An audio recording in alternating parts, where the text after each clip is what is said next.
Hello, friends, and welcome to our Season 2, Episode 5 of our After the Fire Song of Ice and Fire role-playing campaign. This one's called The Hammer and Anvil. Before we get into all of that, let's go around, have a little chat to all my lovely people who are here assembled. I would also say that I have a mystery guest waiting in the wings of this call. That they don't know who this is, and it's going to be great fun. Susanna Grace, how are you? What have you been up to? I'm fine, thank you, Samuel Webb. Good. I'm intensely suspicious of you right now. You should be. Yeah, but I'm good. I'm excited, terrified to see what's going to happen this week. I'm very excited. That title has given me the big fear. That is a big oof. And James, that means like oof. Just as a translation for you, so you know. Down with the kids. Down with the kids. Down with the kids. Like, folks, there's a bit of weird energy backstage today. It's going to be a weird one. It's going to be fun. It's going to be fun.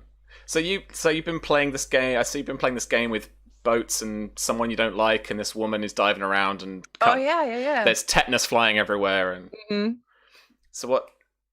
Can you explain that a bit more to me? So it's kind of like a teen horror movie, but you get to like pick what they do and say and like do, but they're all terrible, and I wanted them all to die. This is Man of Medan, by the way. Yeah, sorry, Right. Man of Medan in the dark anthology something or other that they've come up with now. It's the folks that made Until Dawn. But they're all terrible. And there's one character who I hated, so I made her get the bends. And then Wow. and then she died horribly. You tried to get her shot in the head as well, nearly succeeded. Yeah. You think you can't trust me as a storyteller? No kidding. Jeez. Yikes. I trust Susie implicitly as a storyteller. Yes, you do, Charlie, don't you? Susie, it's a big oof from me, friend. Sorry. What else have you been up to? Have you finished Strahd yet? Not yet. We're having the final section of the fight next week. Next Tuesday should be. Hopefully, there will be the grand finale of Bike Club. Then again, who knows? They might find another way to stretch it out another week because we were supposed to kill him last week and they didn't. So, but yeah, and we just started Spyhander, the Broken Crown on Encounter roleplay, Right. which is very, very fun so far. Everybody's terrible. They've all got real bad evil secrets. One of them's definitely a poisoner. The other has a secret boyfriend. It's a whole lot. Nice. Very fun and exciting. Cool. Well, all the best with that. Sure, I'll try and catch up some episodes as it goes along. So that's just I saw the session 0 was a couple of weeks ago. Then session 1's just gone on. So you're into week 2. Really, Week the 2 actual next week, sessions. Cool, and that's on for a few weeks, I guess. What's the season Yeah. like, Charlie? The Go on, season's 12 weeks, so the last episode will be the last week of November. It will line up quite nicely for me in 3 months. Nice, cool. Thanks, Susie. So Charlie, what else have you been What else? wrangling on Encounter Roleplay this past It's been a week? really busy week for me. I've got a lot of games on this week. On Encounter on Mondays, it's the Ravnica D&D group, which I do the tech for, and that was my first time doing that, and that was very exciting. Tuesdays, Tentacle Tuesdays, when we play Call of Cthulhu, and we had a massive bar fight with the crew of the ferry that's meant to get us off the island. So that was a thing. I think we're now fucked and stuck on this island eternally. Wednesdays is Vihana with Susie, as she mentioned, and also last night I played May Black Roses Bloom with Don DMing in an episode also called The Hammer and Anvil. Different hammers and anvils involved, I think, maybe. Who Sure. knows? Can you imagine if Don was my secret guest and I just was massive and bluff for all this? That'd be great. I mean, at least I would know what Ironwood is, which is a big question for Marzia. And then so tonight on Encounter they're playing on Hallowed Metropolis while we're playing this, which is a really cool game. If you have a chance to catch that up, I would 100% go and check it out. It's like Victoriana with zombies and weird things. It's a lot of fun. And then Fridays is Dread, which Virginia is DM of. Yeah. Which is so much fun. It's pulpy goodness as the worst cops in the city try and save the worst mega city block, and we're all gonna get blown up and die. I watched last week. It was good fun. Yeah, it's a lot of fun. I still need to watch the movie to understand the world a little bit more. But yeah, we had a great time. It was a lot of fun. It's like a nice Friday fun show, which is really cool. And this weekend on Saturday, I'm doing a charity one-shot over on Cold World Press's channel for Harper's Tale, which is a story that Matt Corley's daughter wrote, and she was diagnosed with leukemia, so it's all about raising money for cancer charity and stuff, so that's really cool. So I have a really busy week this week. I have a lot of games on, but I am so hyped for this one. Like, this is, Don and I were talking about this, and like, this is like our little home game. It's streamed and we share it with a lot of people, but this is like our little home game. This is where we do the things that we kind of want to do and have a lot of fun. So I'm very happy to be here. Very excited about this guest situation. I'm not as terrified as everyone else because I fully believe our guest is going to be wonderful and we're going to have a blast. And, you know, more people is only more good, right? Yes. I see that look. Don't give me that look. See, guest, I'm very supportive of you. I'm sure they're nodding behind their little black cloth. And Jason, welcome back. Good to be back. Yeah. Took a week off as we let the other half of the crew take over. Miss y'all. Y'all did fantastically. Don't know why you're reaching out to Simon though. That'll be an interesting time. But no, it's pretty good to be here. Can't wait to see who the guest is. As terrified, sort of, as I am. But no, pretty good all around. Did you have Grains of Truth this week? I thought I saw that pop up. I did indeed, yes, Nice. with Susie down there. Excuse me, we had the first... Up, right. Somewhere around me, Susie and I had a Grains of Truth after a short hiatus that we took off for the rest of August. That's going to be on a bi-weekly schedule on Mondays now, from about like 3:30 EST to 4:30 EST. Like, we're keeping it a little bit tighter, a little bit more focused, as it nice. were. Yeah. Doing that with same thing with Final Rites, which is happening weekly now on Tuesdays. Tight 2.5 hours, just squeeze in as much good shit as you can. Then obviously Thursdays, catch me here. And then Fridays, next Friday, actually, we're going to have a little bit of an announcement tweet, hopefully going out tomorrow. But I am going to be working on behalf of Nerdsmith with World Anvil, producing a show sponsored by that company. Award-winning world-building service. Going to have Janet from that team on board with a lot of lovely players. And I just yesterday settled the characters down with everybody, and everybody was like, I have this idea. We were thinking about going this direction. I'm like, yes, and that just solidified my love of the group, and I really can't wait to see everybody hopefully there. It's going to be a pretty fun time. Outside of that, no, I mean, like I said at the top here, happy to be here and happy to see who the guest is. I have my own theories, which I've voiced to the group off stream. It'll be fine. Sure. I'm sure. Well, let's find out as we play After the Fire, and we are going to start with Marzia.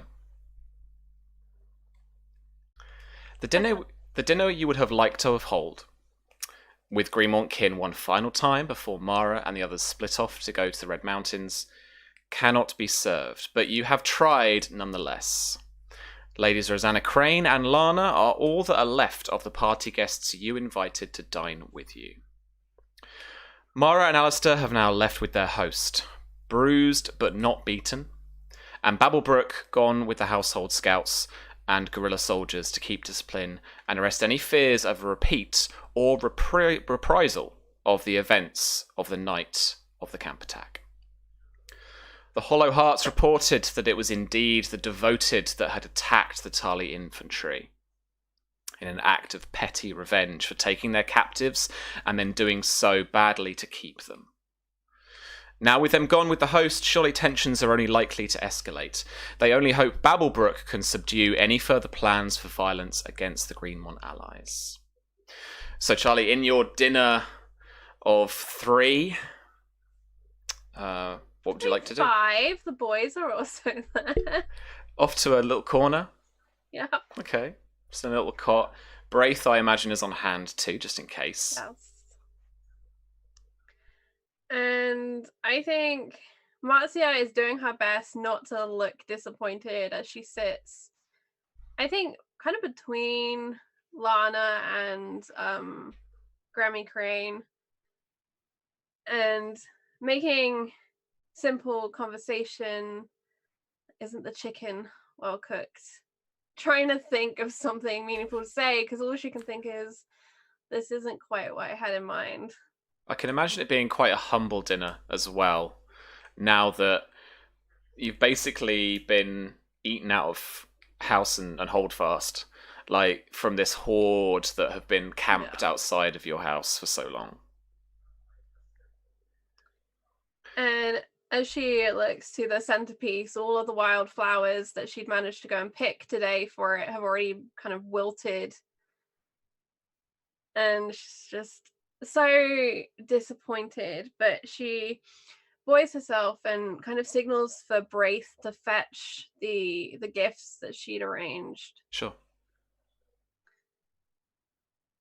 I have a few things. I'd rather hoped this to be more, I don't know, festive, but I'd still like to give you your gifts. And she looks to Lana and to Rosanna. Mm-hmm. And she holds out her hand and takes from Braith a box, kind of about palm-sized, if that. And she presents first to Lady Crane, beside her. In part, this is an apology for what transpired with your bird. And she's like, please, Grammy, I'm sorry, I did bad. Yeah. I'd like you to roll for me. I'd like you to roll a persuasion charm test. So it's against her passive will, so I think that is a 16. I don't even know if I can roll it high. Yes, I can. Maybe. No. Oof, okay. She looks down at the gift, a little sour-faced. But she notices the crane with wings spread wide and the golden heart that's been beautifully crafted. And she says politely, "Thank you, I'll wear it often." I hope that, well, I wish you could stay, but I know, of course, you'll have to return to Red Lake. Probably sooner rather than later. You've stayed a long time. With you and the boys now quite comfortable and safe in these walls, yes, I will. And I hope you'll take it with you as a small piece of Greenmont. And Marzia kind of gives her a look that says, I miss you. I'm not going to say that out loud. But even though, you know, I know you're going to be gone and it's making me sad already. And she turns to Lana and smiles brightly. And of course, now you're my counsel. And we've moved the seat. But it seems only right that you are made an official part of all of this. And Braith brings through a short sword in scabbard that Marzia's had made. I hope you never need to use it. But whilst this isn't a wedding, I hope you'll accept it. She looks down a little confused, but aware of the ceremony the Greenmonts have for presenting either an incoming man to the house or a lady giving away to a man of the house and to a knight of the house. And she thanks you. Again, could you roll me a persuasion test? The charm. She's lower. She's a 12.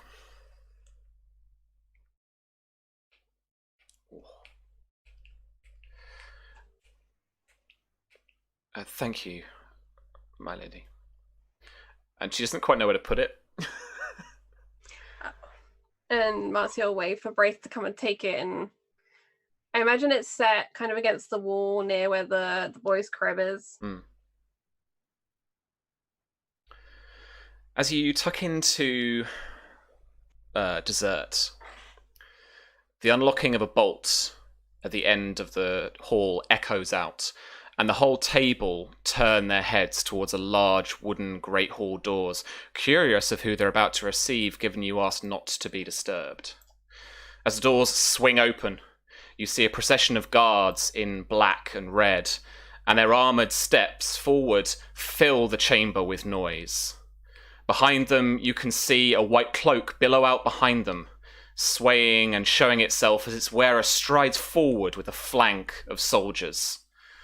Once they come to a stop halfway down the hall, the soldiers part, and standing there is a tall, broad form of Maekar Targaryen. His silver hair falling straight about his shoulders, his well-kept silvery gold beard shrouding his face. But through it you can still read a sour expression as his light purple eyes stare into yours. Velar do Hyris, Zadri Dabus Dari Ixos Dahor.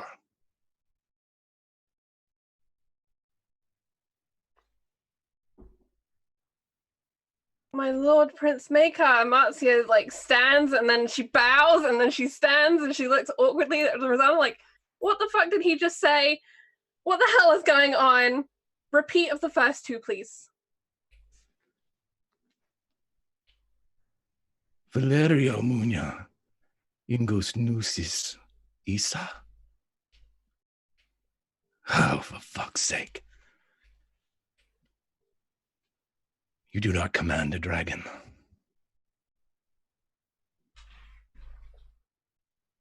No. I've traveled to the shithole for something. I believe you know what that something is. I'm afraid if you are here for my daughter, she has not returned home. As you are aware, Lord Blackmont stole her from Summer Hall. Yes, yes. Fortuitous thievery.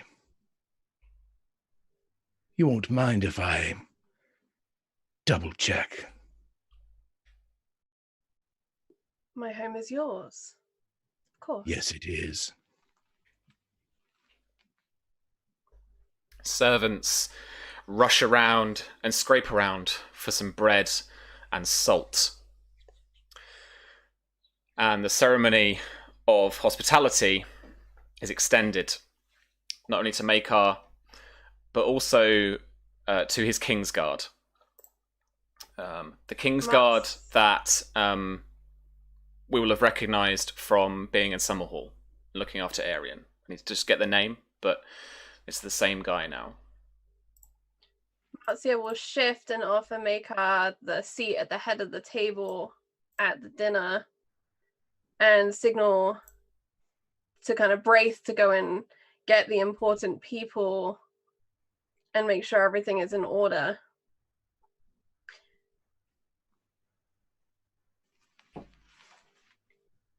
Please. Should you have dinner? It, I am sure, has been a long journey. Yes, and the scenery during and at the end is lacking.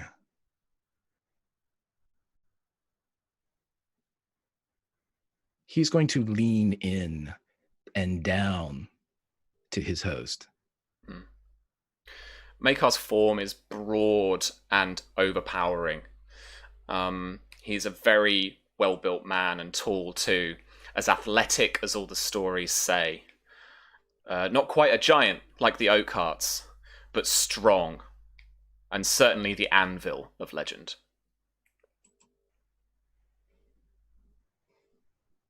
Save me any more time in this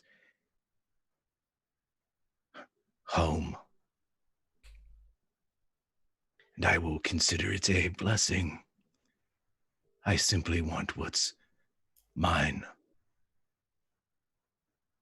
Then I'll repeat, my lord. My daughter is not here. She was stolen by Lord Blackmon, and a host has taken to a place called Vulture's Roost to retrieve her. He walks over to... You said that there were children about? Yeah, there are 2 babies. There's a cot set off to one side.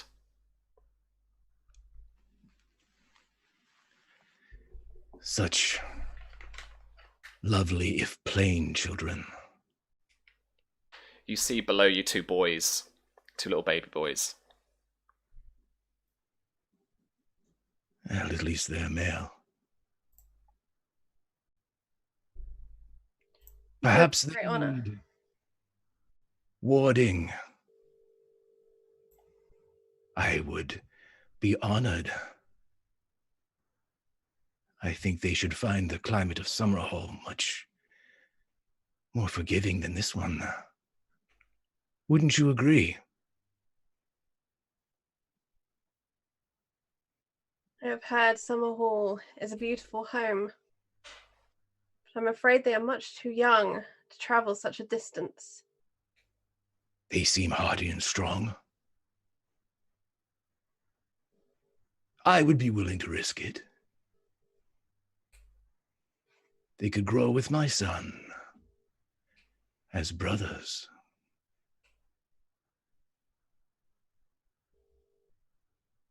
And what of my daughter, whom you lost?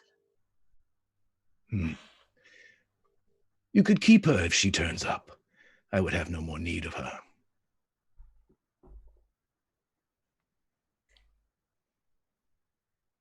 And should some lord steal my sons? From me?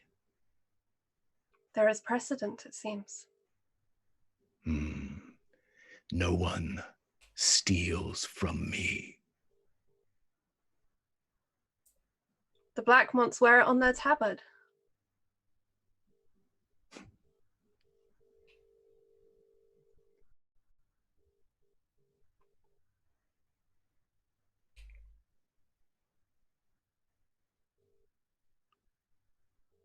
We are balancing something here. A daughter for 2 sons. An unfair trade. She is a second daughter. You would And think these then are heirs. they may yet still be.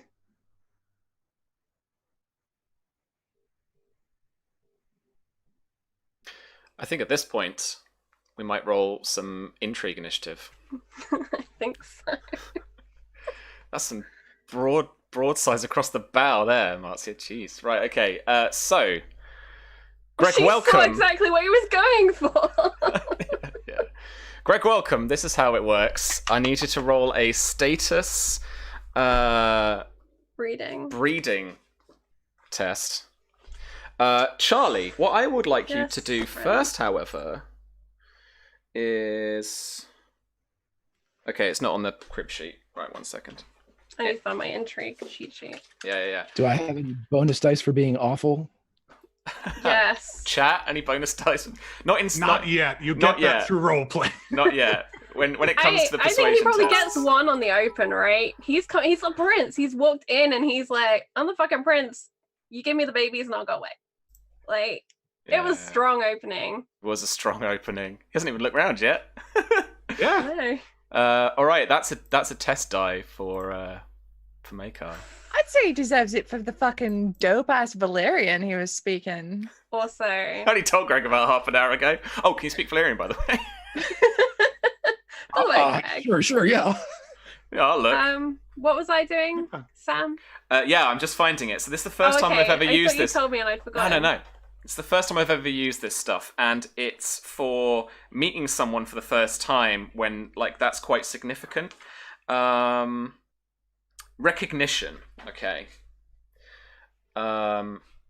So when we use this, all intrigues involving characters who have just met, the starting disposition is indifferent. Mm-hmm. Participants may draw upon their knowledge and the reputations of their opponents to modify their disposition appropriately. So, Charlie, I would like you to roll a status test for me. Okay. The difficulty is formidably 12. Okay. Taking a penalty... Oh, no, sorry. Right, okay. It's not you, Charlie. It's Greg. Greg, I would like you to roll for me a status test with reputation bonus dice. So let me help you out a little bit here. Yeah, okay. So if you click on reputation. Yep. Can I put the number in beside reputation for my bonus? No, that's already calculated. So no penalty. No penalties. So you should be good. That's a healthy 37. Difficulty 12, so 4 degrees of success. You take a penalty to the result equal to your opponent's rank in knowledge. Charlie, what is your knowledge rank? 2. So 35. Alright. A success improves or worsens the opponent's disposition by 1 step per degree of success. The character decides whether to improve their opponent's disposition or worsen it based on their reputation and that of their house. Greg, would you like to... So, disposition... Pretty sure it's going to improve Marzia's disposition because it's the prince and you do what the prince wants you to do. Right? Well, yeah. Don't you dare tell me what to do. So, Greg, disposition is like armor and like an attack modifier. So you've got everything from indifferent in the middle down to malicious and up to affectionate. Affectionate is like the love between family. Malicious is like you to Daemon Blackfyre. Indifferent is just anything. So you get a disposition rating, which is your armor. It's going to soak any kind of like composure damage that Marzia might do to you, and it will also give you a deception or persuasion like bonus depending on where you go. So if you want to lie to her, then I would suggest going lower down the scale, but she won't be as influenced by what you say. Or if you want that fat healthy persuasion modifier or bonus, then I would go with raising it up. Oh, I'm absolutely going with the persuasion modifier, if that also entails a hint of intimidation. Oh yeah, intimidation is just a tactic you can use. Yeah, for sure. Okay, so I mean, you don't have to lie to be intimidating. No, not at all. Okay, so Charlie, your disposition rating is going to be affectionate. Okay. That's where you can start. Bear in mind, you can lower it down if you need to in between rounds as well. Charlie, why not? Yes. Roll a status test for me. Reputation we need to add +2 applies. Because I'm head of house. Oh yeah, I didn't think we factored that into Makar. Well, it's not really true, but That's been 18. Nice. That is 2 degrees of success. Would you like to improve or worsen? Oh, hang on. What is Makar's knowledge is 3, so reduces that to 15. 15. Yeah. Mm-hmm. So that is 1 degree of success. Would you like to improve or worsen his disposition towards you?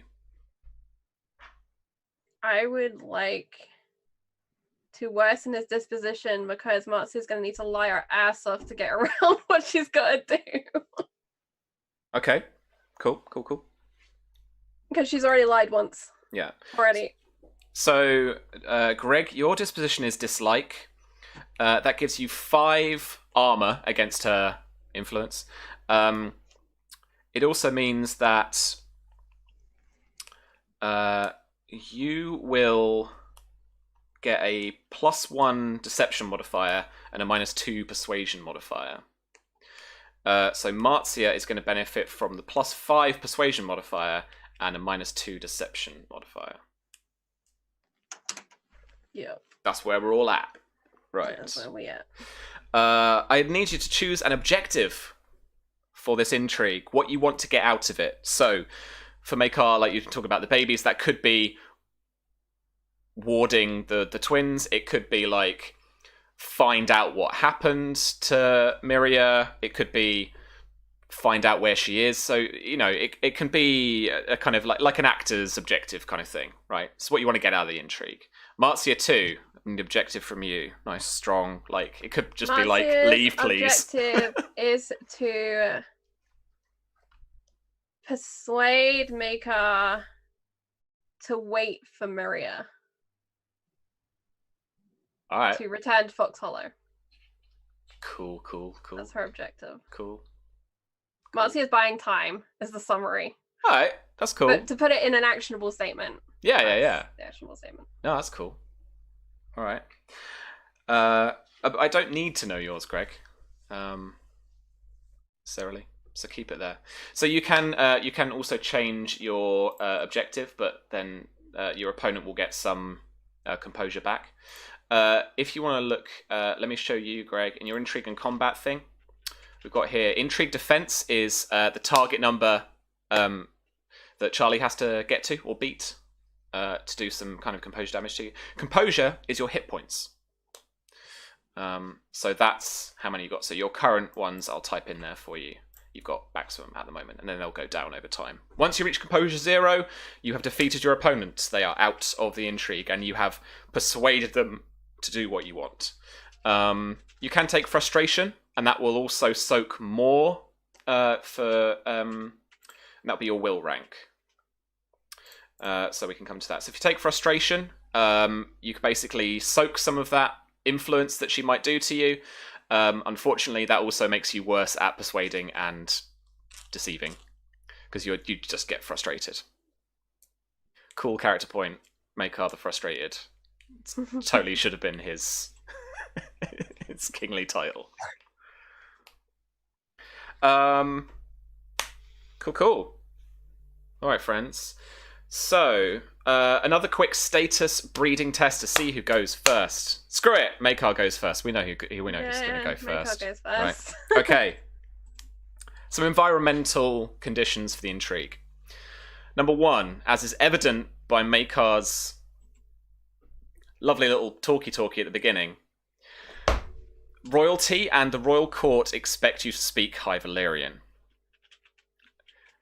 Therefore, Makar is gonna benefit from a +2 to your disposition rating. So instead of 5, Greg, if she's speaking common, it will be 7. So it's quite a bit of soak you've got there. Environmental qualities for you as well, Marzia. I think you've got a couple of people with you. Rosanna. Do you think though her fear would apply to this situation? Oh shit, yeah. That relates to her reputation, and I'm pretty sure losing face in front of a prince is not good. Good call, yeah. So I think I lose 1D on all tests. Yeesh. You do I'll double check. Yeah. I'm just having a quick look too, because I think you can test to try and get over it, right? Yes. Yeah. On each round on your turn, roll 1d6. On a 6, you overcome your fear and lose this penalty for the duration of the encounter. I think that seems quite arbitrary. I'm going to get you to roll a will test, I think, instead. Difficult? I'm going to look at probability a little, so let me look at your sheet. My will's high. Jeez, it is. Okay, 15, I think. Okay. First round, I'm not going to let you. This is like... Yep. And then in the round after, I'll let you do that. I'm just trying to find the drawback to make sure it is -1D. I'm pretty sure it is to, like, everything. -1 dice on all tests. Yeah. Yep. Actually, it won't be at the start of the round. I'll let you do this as an action. So I'm giving you the agency, but you've also got to weigh up whether you want to actually try and do something in that moment, or whether you want to try and kind of get over your fear and just steel yourself for this time. Okay. All right. Yep. All right. Now back to the little intrigue bits. Okay, so down initiative. Techniques. All right. So, Greg, looking at your info and abilities here, looking at your persuasion and deception specialties here, which technique did you want to use first of all in your first exchange? So what did you want to kind of say to Marzia, and therefore how did you want to say it? Did you want to be intimidating? Did you want to try and charm her into doing it? Did you want to try and convince? Each of these have a specific consequence for defeat. So it's not like you can kind of just do anything tactically and then get what you want out of it. It's like bargain. You literally then come to some kind of financial agreement if you defeat her. Intimidate. She will do stuff, but she'll kind of dislike you afterwards. That's fine. Yeah. Yeah, I'm going to stick with Makar, what he would be, and it's definitely going to be intimidate for the first. Cool. Hurrah. And now we role play. And you get some bonuses from this if you're putting it all in there. He is going to pick up one of the boys. Which one? The left. Who's on the left? Waylon. Is that one the demon baby, or is that one the normal baby? He's not a demon baby. I heard you say yes. Okay. As you pick this second baby. As you pick this kid up, his little brother it was to the right. You said you picked up the left baby, right? Correct. The little baby on the right hand side starts to wail and cry. This little baby boy you've picked up, though, is quite peaceful and just kind of opens one eye as if to look at you, and then slowly both open, and he stares into your eyes. There's a strange piercing quality about the nature of this gaze, especially for a newborn baby. It seems I chose wisely. Mesa question. What is actually the proper way to address Maekar? Is it Your Highness, Your Majesty, My Lord? Your Grace. Your Grace. Thank you. I knew it was something, I just couldn't remember what it was. Yeah, no worries. Marzia would know that. All right. Great. Is that all he's going to say? No, then he's going to stare at the child for a bit with his lavender eyes, gazing his own reflection in the slowly blinking orbs of the toddler or the infant. And then he is going to, with quite a bit of skill, flip the baby around, put it into his bent left arm, and begin to walk around the space, bouncing the baby a bit, elbow to hip. Were you having a dinner party? Did I interrupt something? Not an interruption, Your Grace. But yes, we were having a family dinner. Imagine you're all stood at this point because Makar hasn't sat down yet as well. Even there's the older Lady Crane there, who is an elderly lady, decked in blue and the golden crane of the house emblem.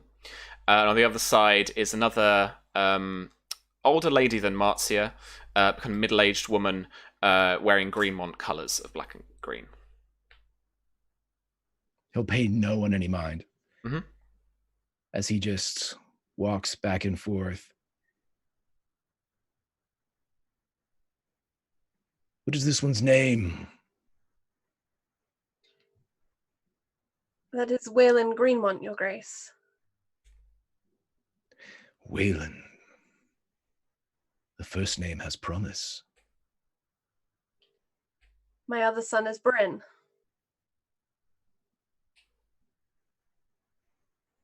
Fitting. Is Bryn still crying and wailing? Yeah. Someone may take him out. They do not like to be apart, Your Grace. We must learn to live with life's little displeasures. This one seems content. All right, great. I would like you to roll for me, and for picking up that damn child, I'm going to give you 2 bonus dice. Put my baby down, you monster! Yeah, right. So roll so click the intimidate for me, and then you can, when it says bonus dice, you can add 2 into that. Okay. If it will let me. There we go.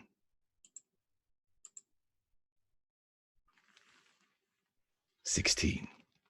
16. See, and you're totally like legit serious about warding one of these kids as an option, right? 100%. Cool. All right. So you need to add your. So you need either, if it was deception, you'll be going with a +1. If it was persuasion, you take away 2 from that result. So total 14. Yeah, so he's not lying, so take away 2 to a 14. Okay. So that's against your intrigue defense, Marzia. Okay. My intrigue defense is 10. Cool. So, so we go up in 5s in terms of degrees of success. So if you're 5 over the difficulty, you get 2 degrees, and then 10 over is 3, and 15 over is 4. So this is only 1 degree of success. So I need to know your intimidate is based off of will in terms of its damage. So your will rank here is 3. So that is just going to be 3 influence. Okay. So Marzia, you absorb some of that with your disposition rating, and then you take whatever you need away, or give yourself some frustration as well. Okay. And the Bryn fitting name, that was just it's stunning. No one likes the Blood Raven. Right. Cool. I think seeing as you succeeded, what's her face? Now that all this awesomeness is clad in my Grammy Crane. mind. Rosanna. So who takes the kid out? Someone Braith. Braith takes the kid out. Okay, that's what I was looking for. So Braith like wheels this kind of cot out. Greg, you see on the cot. Oh man, I can't even remember exactly. Charlie, can you remember how it's styled? Okay, it's a grey wood cart, and there are 3 emblems on it. In fact, it's Ironwood, Greenmont, and the crane symbols are house emblems, I believe. Yeah. So the portcullis of the Dornish house Ironwood, mixed in with those at its head as the kind of headboard, and it just gets wheeled out by a pretty scruffy looking servant, I imagine. She's probably in one of Marzia's old dresses. Okay, Yeah, she's pretty like well kept. She's like Marzia's main buddy. So Makar, pretty scruffy looking. Yeah, pretty scruffy looking by Makar standard. And yeah. Almost on cue, Waylon starts to grumble and starts to cry lightly in your arm. There. Marzia, it's your turn to reply. Is crying a free action? It's definitely a play, I'm telling you. Let me.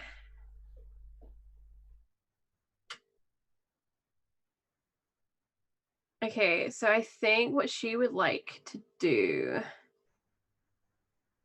is try and read Makar, try and get a grasp on, like, is this really about him wanting a kid, or is he just throwing his weight around because he fucked up really badly? I.e., is there another way out of this? So she's gonna try and read him. Nice. And she'll watch him as he paces the room with her son, and she notes that he is clearly paternal, like he has the ability, while he probably doesn't care at all about the infant that he's carrying, he at least knows how to carry an infant. Cool. So make me an awareness test, please. This is going to be difficulty 12.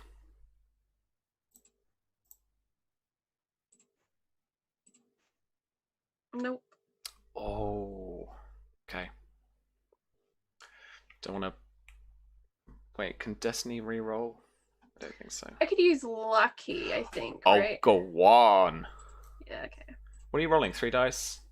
Yep, nope. Oh. Mm-mm.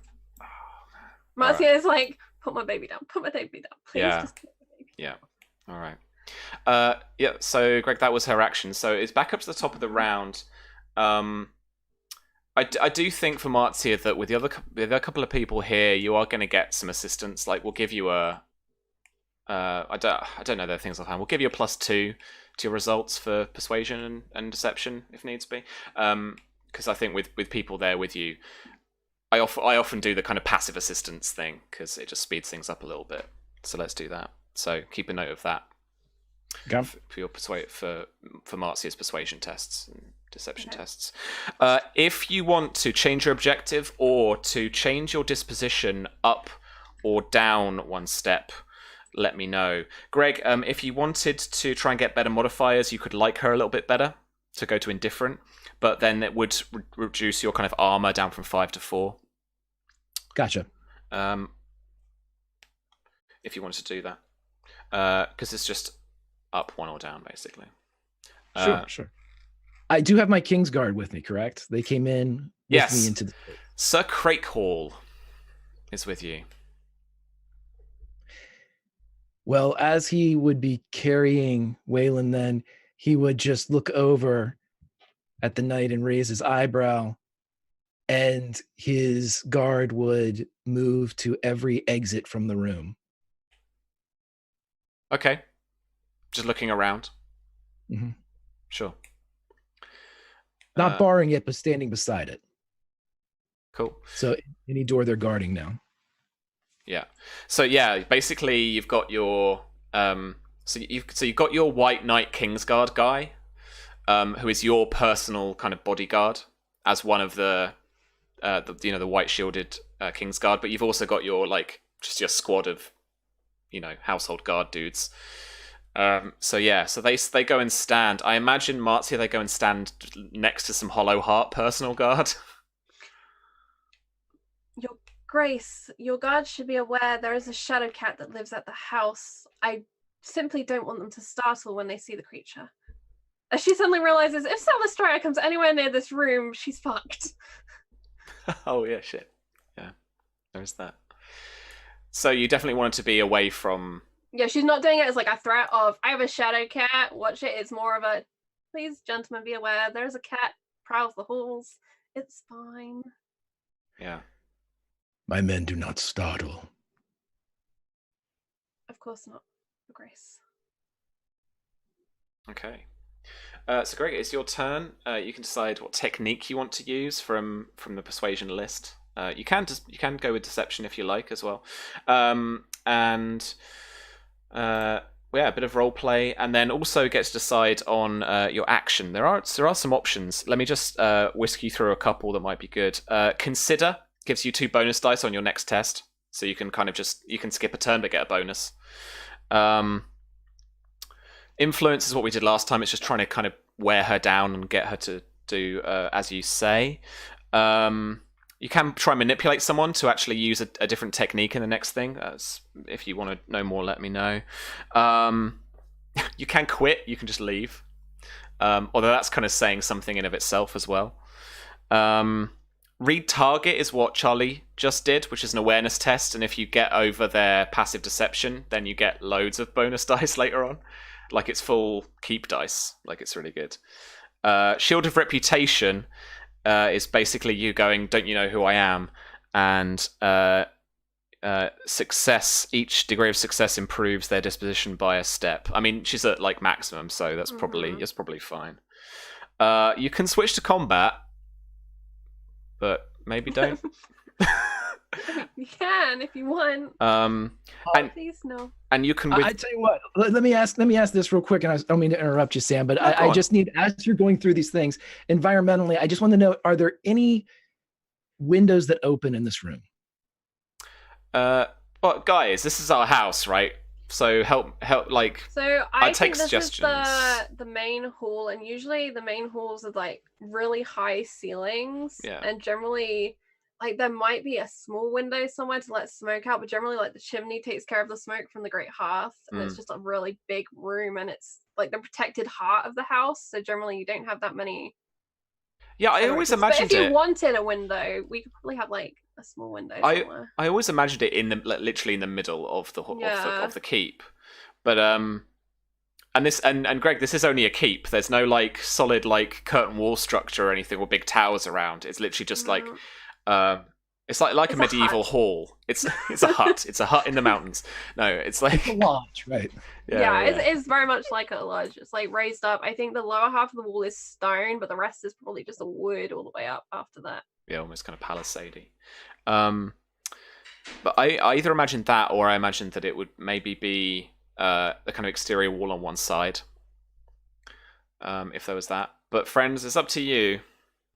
I mean, Greg, if you have something really cool in mind, I will happily put a window and a wall for you to do something cool. No. I'm not asking you to redecorate. I'm just simply seeing what's there.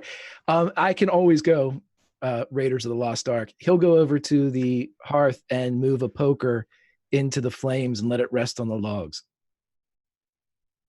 All right. There. Just considering for now? No. This is intimidation. Are you not seeing what is happening here? I'm waiting. I'm pushing intimidation. I mean, this is this guy's MO. He's got nothing else, really. I'll let you go. Sorry.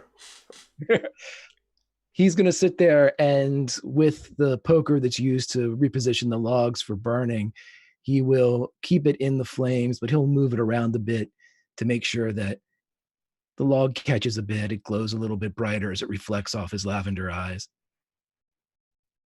So your daughter was stolen. Yes, Your Grace.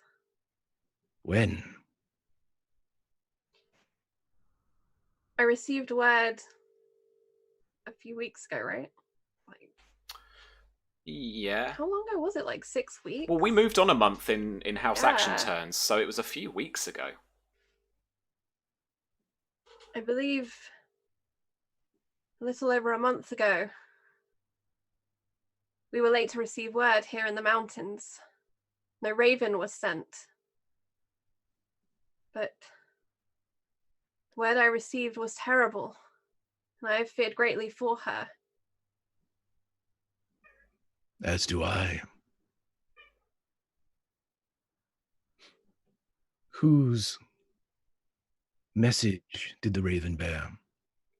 Whose seal did you crack when you read of this terrible incident?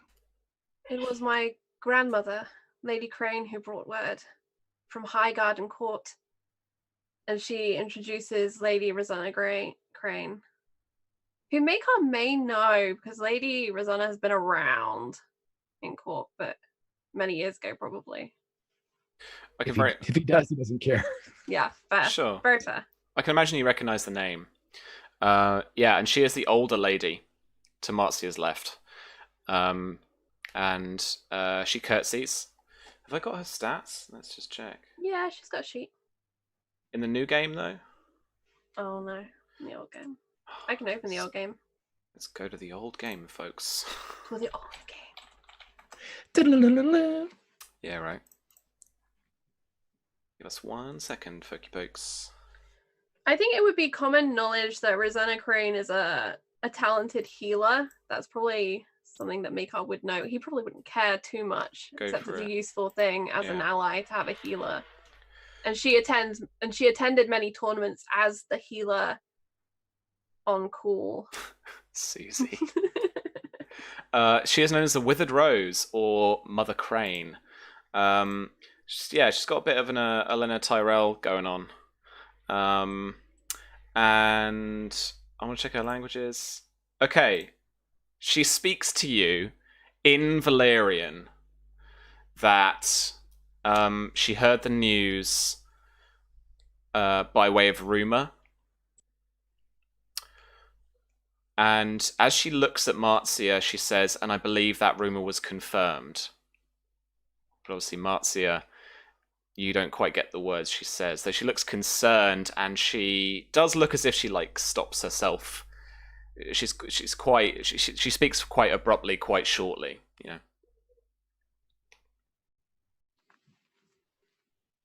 Well, he would ask her back, confirmed by whom in Valyrian? Lady Crane looks over at Marzia and says, after a little kind of shake of the head in common, I believe it was Red Rob who confirmed Miria was indeed missing. Lady Mara Oakhart also brought word from Lord Tyrell's court. She too had heard. After Rob. Red Rob only shortly returned to me from the mountains.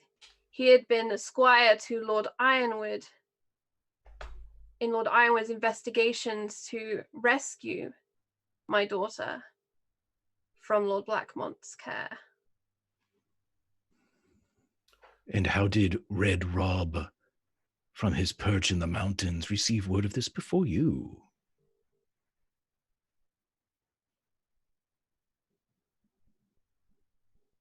Red Rob, I believe, in his accompaniment of Lord Ironwood, met Lord Blackmont. Where? As I said, my lord, Vulture's Roost. We believe that is where Lord Blackmont is.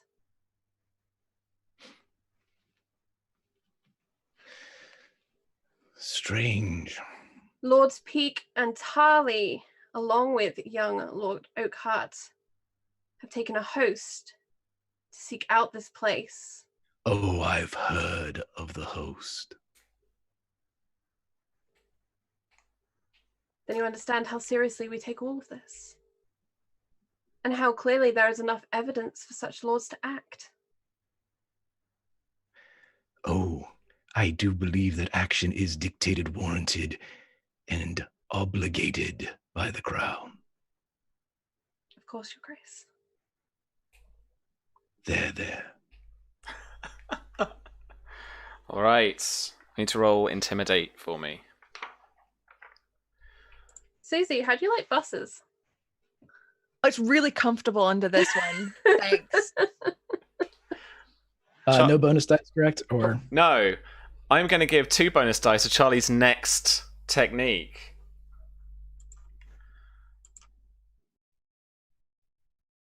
Oop, 9. Not a very good intimidation. Sorry, what was intimidation against? My passive will? No, your My passive your intrigue defense. intrigue defense, that's right, I'm sorry. So that's a 10. Okay.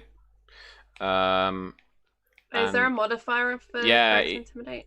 Greg, did you move up your disposition at all, or did you keep on dislike? He's going to keep dislike for this turn, Cool. at least. Yeah. So that would be -2 anyway, so that'd be a 7, so nowhere near.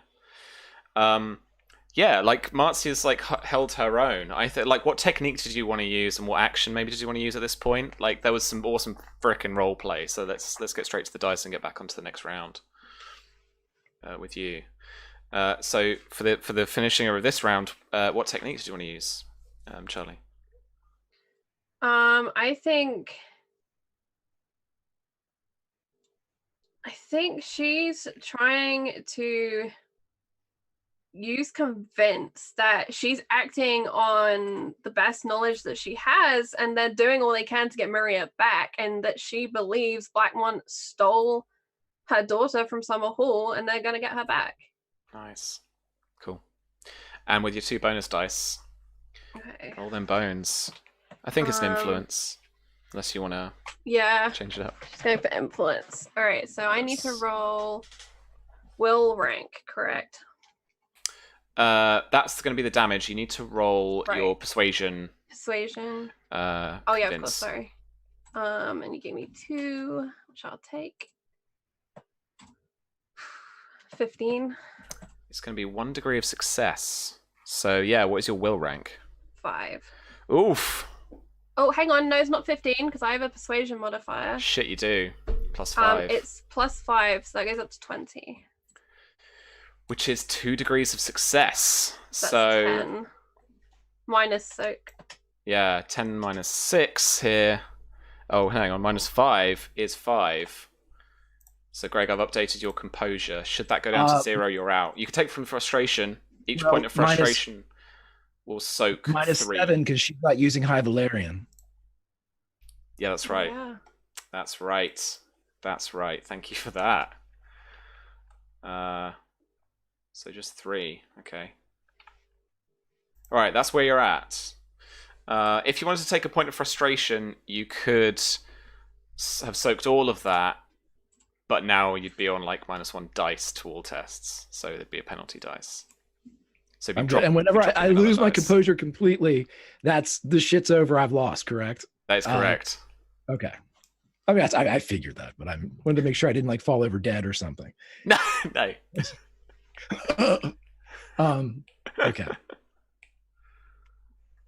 Nice. I've just realized I've been forgetting to apply her fear, so I'll start applying it from next round. Yes. I apologize. There are a lot of little things. That's right. There are a lot of little things. Yeah, I'll apply it from next round. That's cool. We've got enough in character stress going on for there to be mechanic stress. Alrighty. We're back up to the top, and it is Makar's turn again. He moves the poker around as it begins to glow. Tell me, when did you send the raven to alert everyone of this host that is marching? Your Grace, they only left yesterday. I have not yet sent a raven to Highgarden. However, we have had people in attendance to carry such news. You had messengers or soldiers, knights, to carry news of a marching military? It was my belief Lord Tyrell knew of Lord Peake and Tarly's plans. They stopped here merely in recognition of our previous relationships. Charlie cannot think of the words. She is too stressed for the situation. We offered our assistance, of course, and persuaded them to help with the return safely of Maria home. And by home, of course, you mean Summerhall. My lord, I cared only for her safety. I have not thought so far. Until she is returned, I could not make such a promise. You care for your own wishes above the law, above agreement, above pact and contract. Is that what I'm hearing? Of course not, Your Grace. I apologize. For you see, I've heard. I wish her to be returned home, with the indication of it being this place, when it should have been return her where she belongs. My greatest concern, as all parents, is for the safety of my child. Then I you should apologize. send her to Summerhall if you are concerned for her safety. We did send her to Summerhall for her safety, Your Grace. Have you had a change of heart?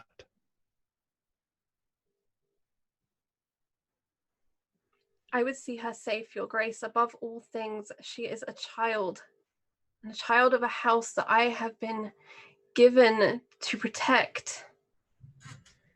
But I do believe, Your Grace, that Summer Hall is a safe home, and you are its master. Lady, I feel when I speak with you that I should be wearing more armor. Not at all, Your Grace. Lord Blackmont has trespassed against us both, and I apologize for my poor expression. Could you imagine if it were your child, vanished away, and you had but rumor to tell you of such a thing? A scant hopes that somewhere in the mountains she could be found and recovered. I'm afraid I cannot imagine that. I am Targaryen.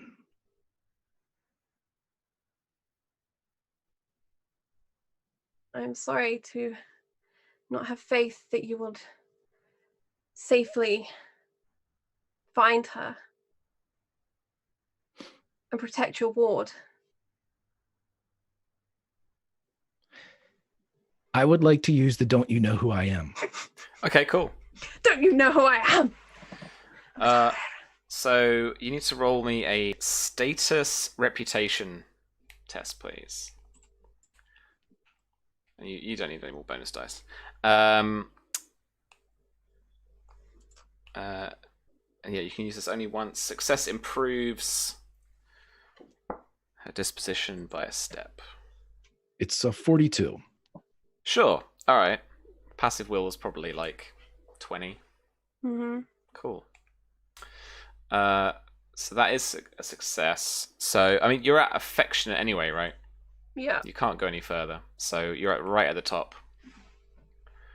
Cool. How he's going to play Nice, this though. is, though, he's going to turn with the child, and a very hungry smile would split his beard. I believe we can work together, Lady Greenmont.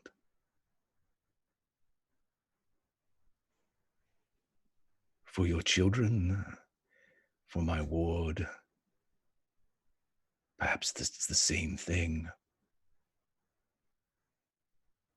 Why don't you tell me everything you know about the host that seems to be wandering the land?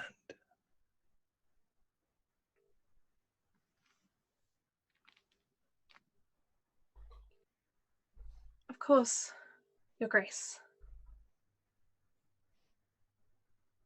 The host is made up of Lord Peake and Tarly's men for the majority. Young Lord Alistair brings a force from House Oakheart, and I sent with them our scouts and fighters to assist. Rumors were brought to us from the mountains, along with some prisoners whom Tarly and Peake took into their care. And we have sent on these prisoners to the wall. They left yesterday, riding into the mountains towards a place called Vulture's Roost. I believe it sits somewhere between here and House Ironwood, although I have not been told precisely of its location. The Squire, Rob, has gone to Highgarden with news. You may have passed him on the road without knowing it, which is, of course, not your fault, my grace, but I assure you news is being sent. I am sorry if I have not done my duties as I should have. Please tell me, what is it I should be doing? Charlie, is this your turn? Do you want to roll there as well? Yes. What would you like to do there? I think Some action. she's attempting to I'm trying to think what this really is. She is trying to improve his disposition towards her, trying to show that she did the right thing, that she's, doing her job and she is able as the leader of this house. So I guess it is kind of shield of reputation. Yeah, absolutely. Through pure honesty of these are the people involved. This is what I've done. I'm sorry if that was wrong. Please do tell me what else to do. Yeah, absolutely. Cool. So this can be a status test, reputation, bonus dice apply. And it's against a passive will, so you're looking for a 12. All right, I've dropped one because of the fear. So you roll them all and then take one away. Okay. For the fear. So when it comes up, the pop-ups come up. There's a penalty dice thing there, I think. Okay.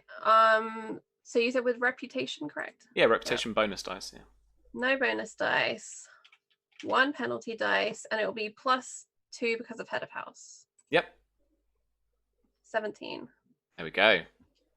So, Greg, your disposition improves by 1 step. You are now indifferent towards Lady Marzia.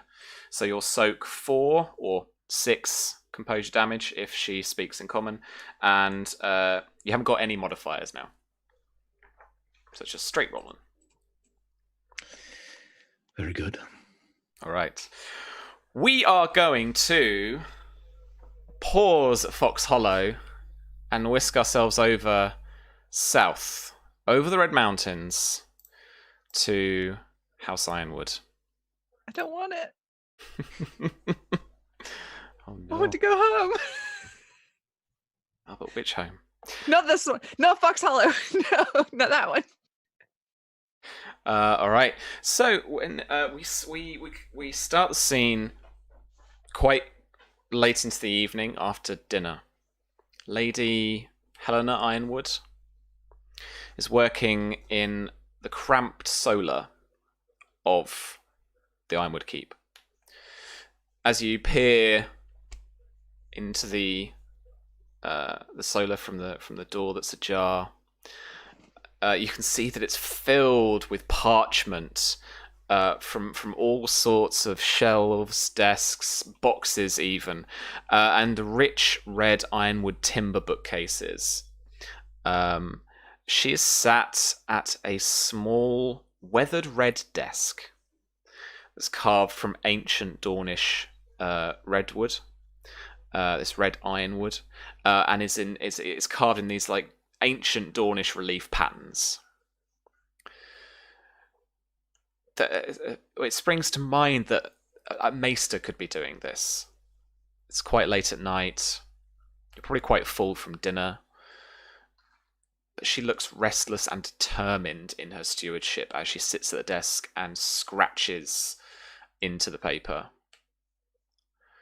And it's become quite evident to you, having spent some time here at Ironwood now, that the Maester himself doesn't have a whole lot to do.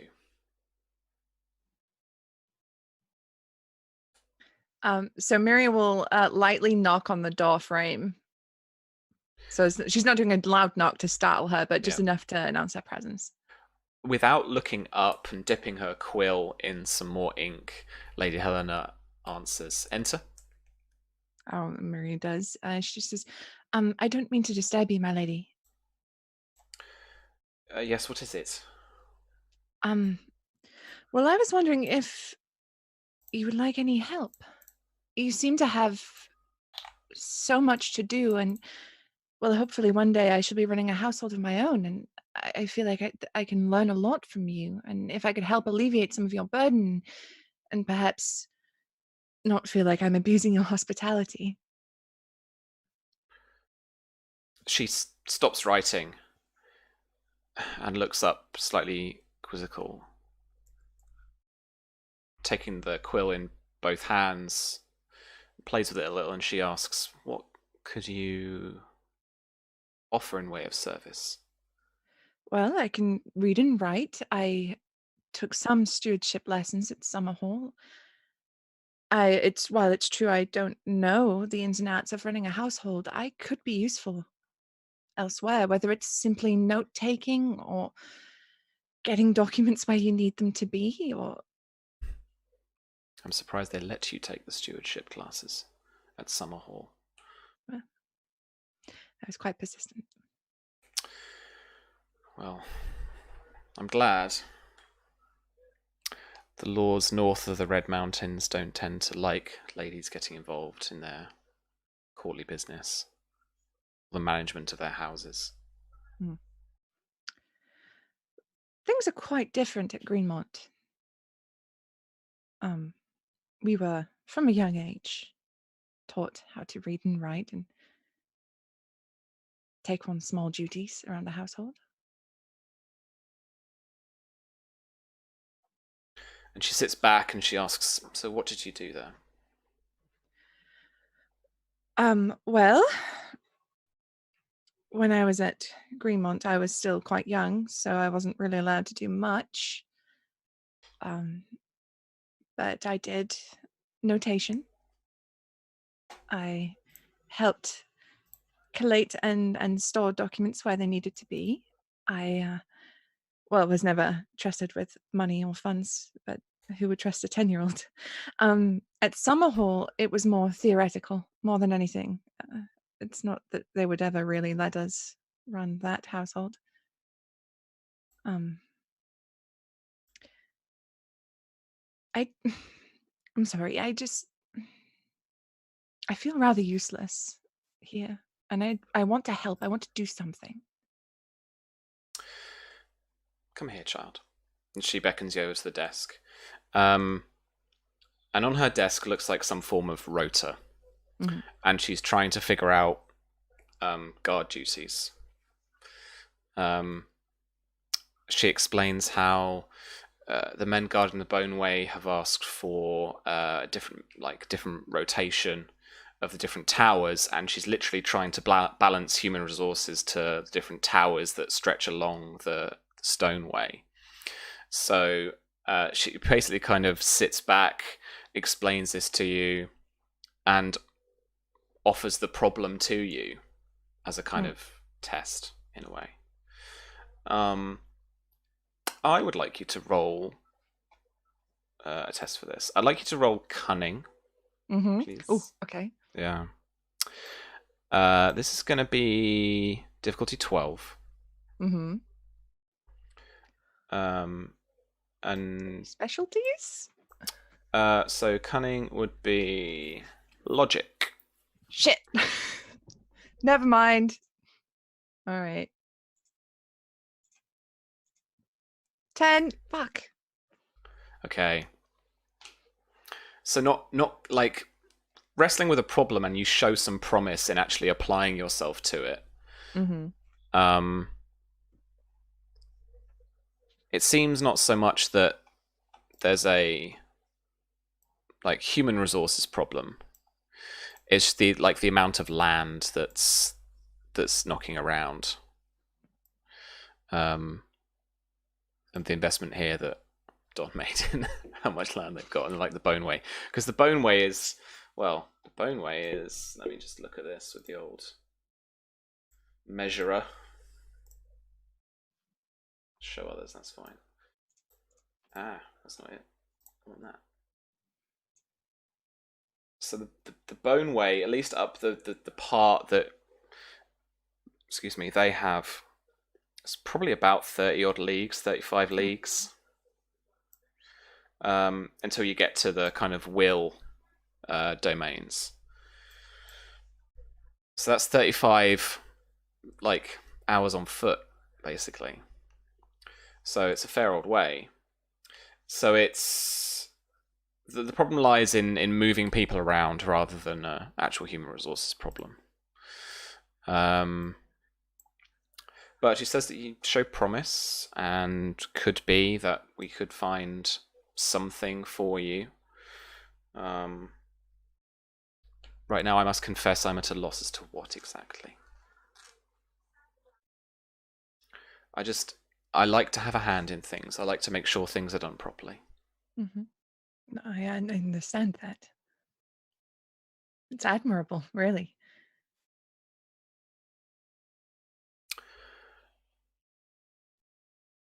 Can we talk about what happened to you and to your cohort? Maria's face kind of falls a bit, but she collects herself, of course. I can only apologize for the conduct of our men-at-arms. I'm sorry. Thank you.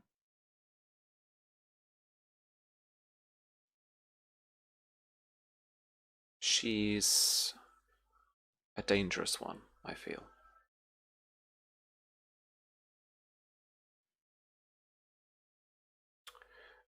And her presence here, with what little we know of her reputation, could be dangerous for you.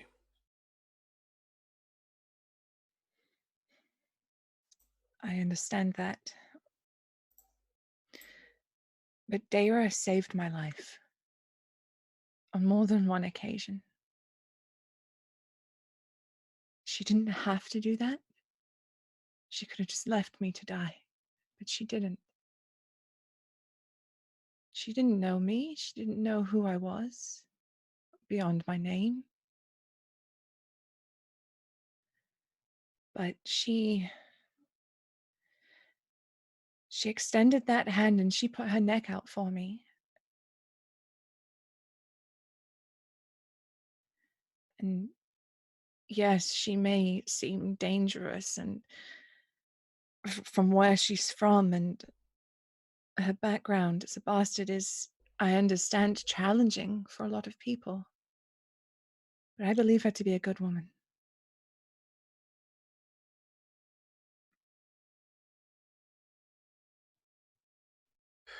Why don't you roll some charm for me? See if we can improve her disposition a little bit. Where the heck does... Oh, it's persuasion, right? Against passive will. Wait. Do I have an extra thing? I think I do. Because Maria is charming AF. So with a dedication bonus dice applying, we are looking for a 17. Okay. Okay. I get to add a +2 to this because I'm charismatic. No. Nice. That would be a 17. Nice. Okay. So you improve her disposition by 1 step. I will write that on her sheet because there are places for that now. Apparently, NPCs. Oh my, there's lots of information here. Maria, mine. Why has it got a theirs? You don't know that. Mine. There we go. Greenmont. You are a Greenmont. Realm, reach. Liege. Ooh. It's got a theirs because if you read the disposition, you would know theirs. That's true. You would. You would. Liege Tyrell.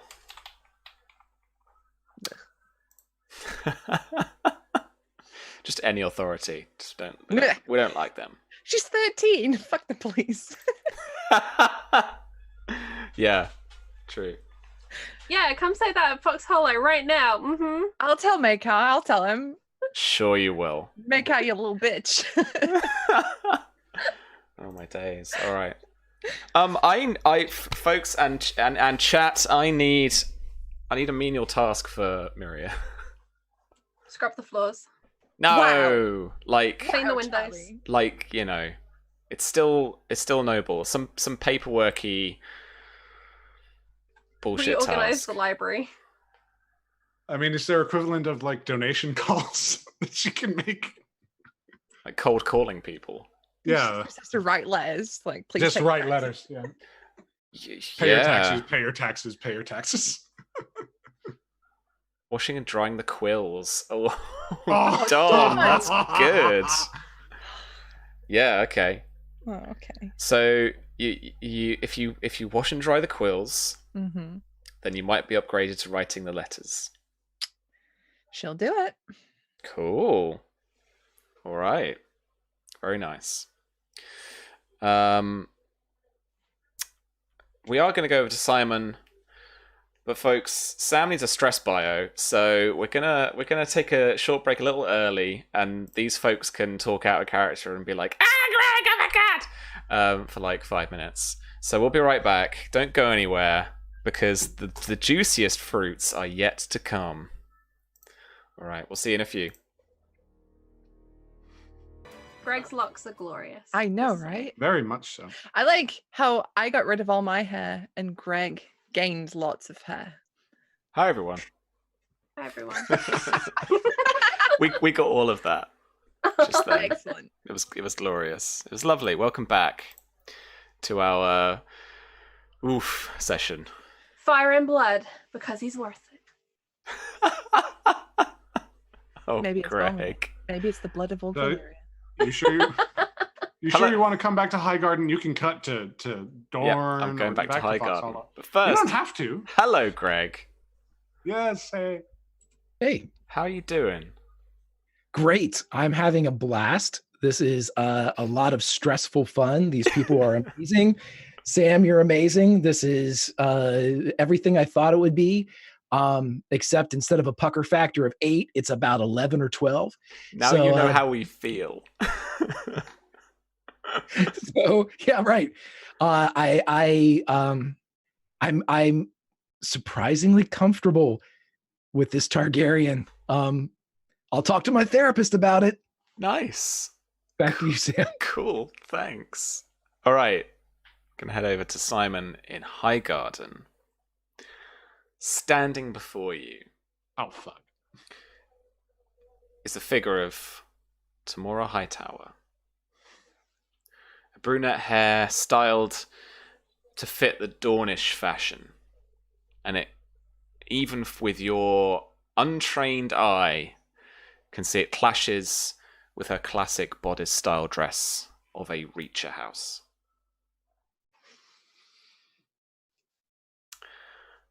I would like you to roll a status breeding test for me, please. That's really not good. Okay. So, got a status of 3. Breeding test, no bonus dice, I'm assuming. If you want, do you want to be nice? Do I? I mean, no, if you don't have any breeding bonus dice, then you don't Okay, get well- any. Well, okay then. Penalty dice of 1 because I got a flaw in status, right? Sure. Is that how that Yes. works? Yes. Yes. So you add that penalty dice into that. 7. 13. Son of a. Okay. Alrighty. So she will go first. She is going to apologize that you left things in a sorry place. She didn't mean to be so dismissive, and you know, she has been thinking about you. Flutter, flutter. I don't care about bonus dice. In fact, I'm going to use one of the bonus dice I've got. No, rather than like, where's that? There. Okay, cool. Rather than rely on my awful role-playing skills on a stressful Thursday night. You're all outdoing me, and I just can't do it.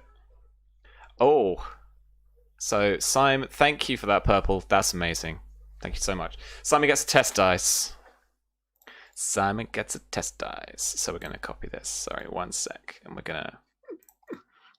There's some technical things going on, folks. Let me just say though, Sam, your roleplay is excellent, and you need to not do dirty on yourself like that, friend. Exactly. You've Yes. just got a lot of people to manage. I and know. I understand that. And It's a lot of moving parts. And Greg's knocking it out of the park. So I'm like, now I'm up for bat, and I'm like, that's what my bum sounds like. Right Clip now. it. Clip it. Right now. Yeah. So yeah, she is going to she's going to do the charm. She's going to do the charm. Just don't meta. Just don't meta. Mm-hmm. Oh wait. I need the bonus dice. No, you don't. You don't need them. Yeah, I do. If you want them, got you can have the them, extra I bonus guess. dice. Boop. Against your intrigue defense, 14. Yeah, 14 against your intrigue defense. Intrigue defense being 9. Charlie. Thank you. Was that for Simon? What? Oh, who was that for? For Maria. Oh, a test die for Miria.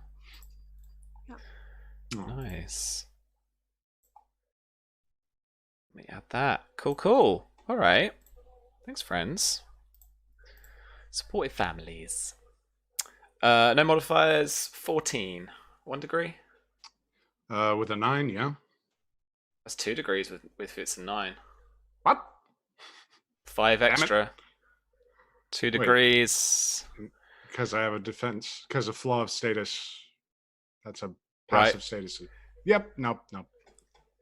Yeah, so because you have... Let me check your sheet. So, interestingly enough, this was a thing with the flaw stuff. So, if you've got a flaw in status...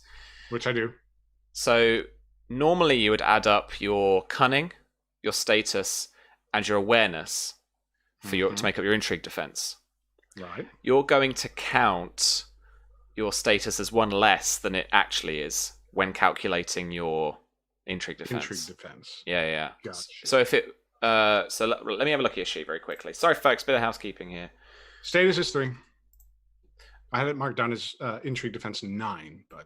So that's cool. So, with an awareness of 3, a cunning of 4 is 7, and a status of 3, that would make it 10. But you're right, so it's 9 because you have that flaw in status. Perfect. We did it. We did it, friends. We did it. It is the first round. Cool.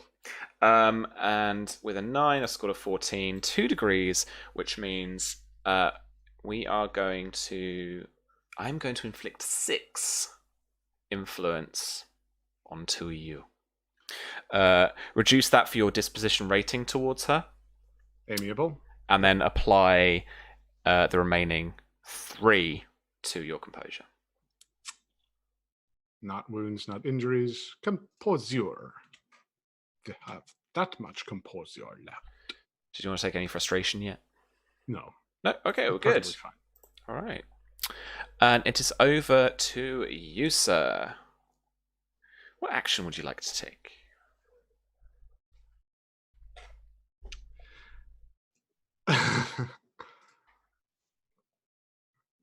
The way that Simon looks, especially after spending a night locked in a tower. Yeah, we've literally cut back into that moment, right? Yeah. Yeah. He is... Whereas you might charitably describe her outfit as clashing, his is a wreck. I don't know if he's ready to talk, which is honestly a first for him. And I think he's just gonna set eyes on her and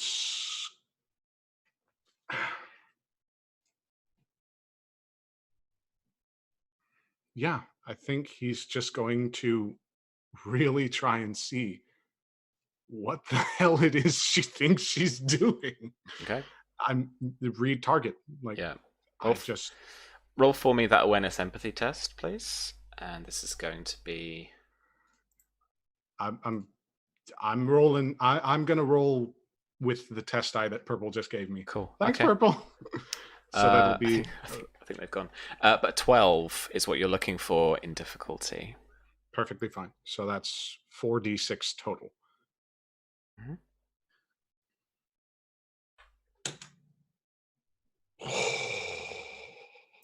That's the winner. Winner, winner, chicken dinner. She is indifferent to you. And her last technique was Deception Act.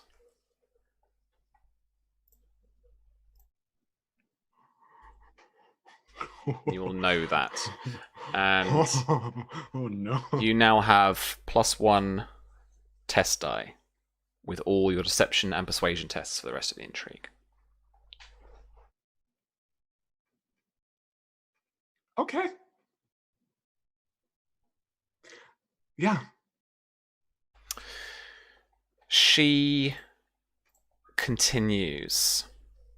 She apologizes again for her demeanor in court. She says one has to be careful. A lady's courtesy is her armor. You took her by surprise, and she didn't want to be seen as caught off guard in front of her brother. And she is going to roll for a shield reputation action. Sure. So, what's your passive will? My passive one? Yeah. Of 12. Oh, 17. So she is going to improve your disposition to her by 1 step. So you're going to go up to friendly. Okay. All right.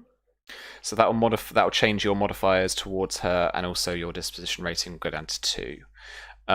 But she seems quite genuine in that moment, and I think it's probably not to describe how you think, but there's probably the way she describes how, like, she's got to be careful. You know, we're in court, and there's no she's saying there's no animosity there. I can describe kind of what Simon's going through. On the night that he sabotaged Merryweather's, feast, or sabotaged the plan to sabotage Merryweather's feast. Yeah. He determined that there were 2 routes that he could go down. And the problem was the route that he has chosen requires a completely different person than the one that loved Tamora. It hurts because suddenly he's seeing this person whom he cared for so deeply suddenly sort of mirror the kind of attitudes that his sister has. The lady's reputation is her armor. Things are different now. He doesn't like that. But with it being friendly now, and I'm assuming passing to me? Yeah, absolutely. I'm going to shift down the disposition back to amiable. So you can do that after you've taken this action. After I've taken this. Yeah, it's at the top of the round. So you've still got something to do, and if you want to do influence, you still have to abide by the modifiers you've got. But then you can change it back. Okay. He's going to step agonizingly close, but still far enough, leaving room for the 7 and all that. Even though, yeah, he hates the 7, particularly at this current moment. But as he scrutinizes Tamora,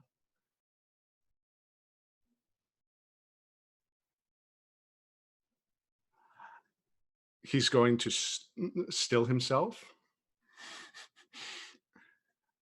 and say, fucking finally,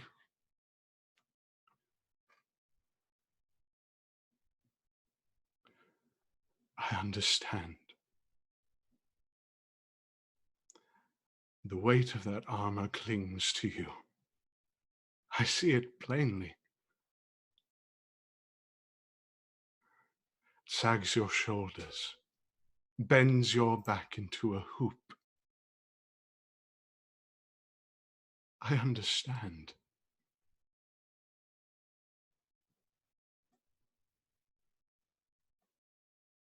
And I am sorry.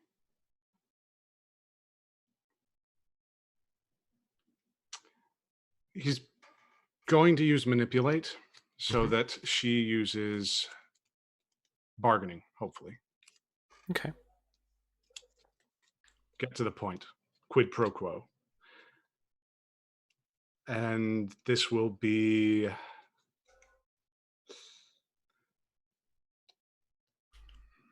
Yeah. This will be persuasion, I think. So he is genuinely sorry. Actually, no. It's going to be deception. Okay. Fuck this. He's not sorry. Okay. He's just spent the night locked in a tower. He's got poison now. Everybody's being so mewling. Ugh, just get to the point. Deception. Okay. I get +1 dice, right? So that's 4d6 again? Yeah. Okay. All right. Here we go. Oh, no. Oh. 3 1s, man. How the... Thanks, Roll20. Jesus. Well, that's not going to get through. Well, so manipulate, you would need to passive will. Anyway, so we were looking for a... Oh. Well, that's, you're actually far off. Unfortunately, it's not quite it.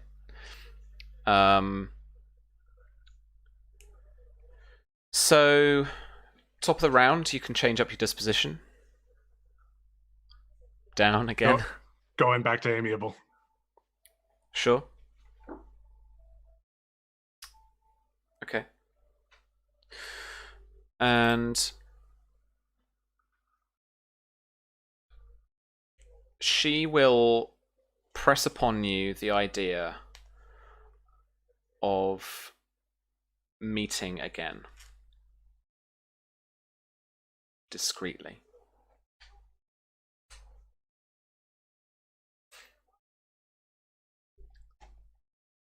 And so this will be convince.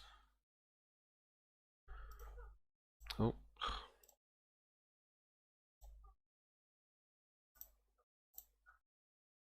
16. 17 versus your intrigue defense. 9. Yeah, all right. 2 degrees of success, and so from the convince will be will. So you'll be looking for to take 4 composure damage. Oh, well, okay then. Fine. Take it.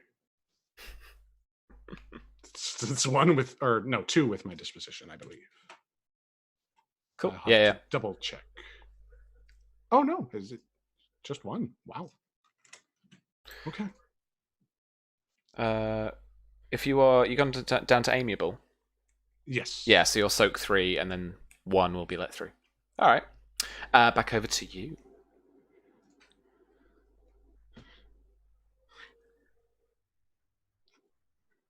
He remembers how the last private dinner went. You have me now. Speak now. There are eyes in the walls, in the bloody gardens. Let them look. Ears sprouting from flowers, let them hear. But speak truth now.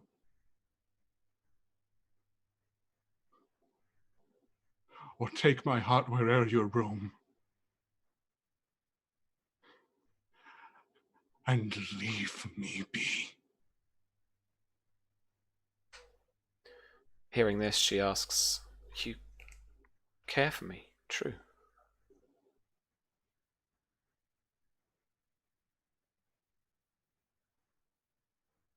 In ways that no other man could.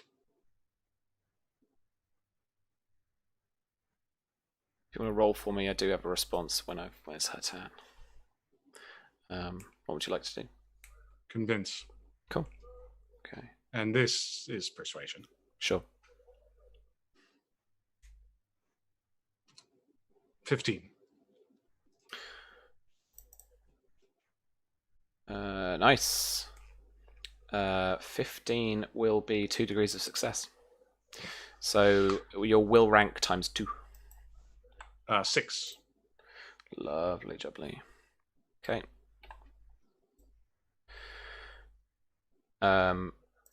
If you want to change disposition as well, you could do that now. Shoot to the top of the round, and we'll move down to her first turn, and she will reply that we may not be able to marry. We may not be able to consummate what we have, but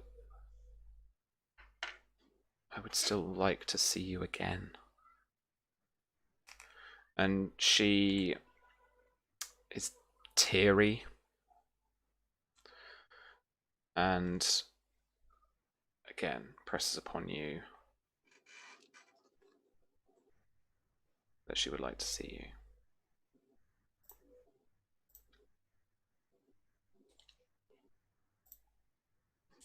$14. Again, yeah. 2 degrees. All right. So 6. All right. As she steps a little closer.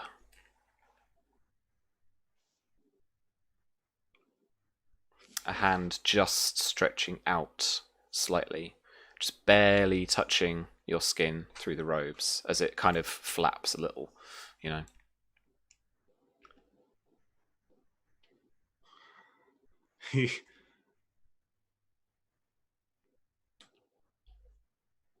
There is a moment where his hand reaches out and then immediately fades back.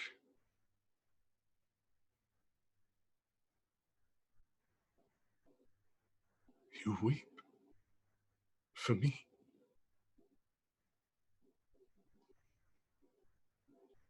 Salt traipses down your cheeks for one such as I.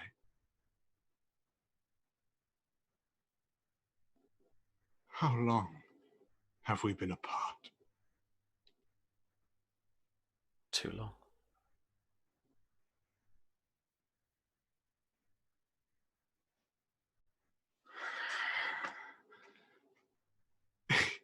He will lean close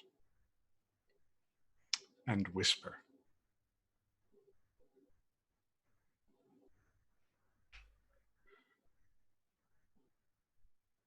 Not long enough.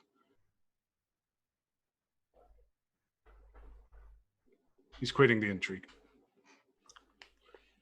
Okay. She even calls after you, Simon, wait, but you stride through the gardens of Highgarden.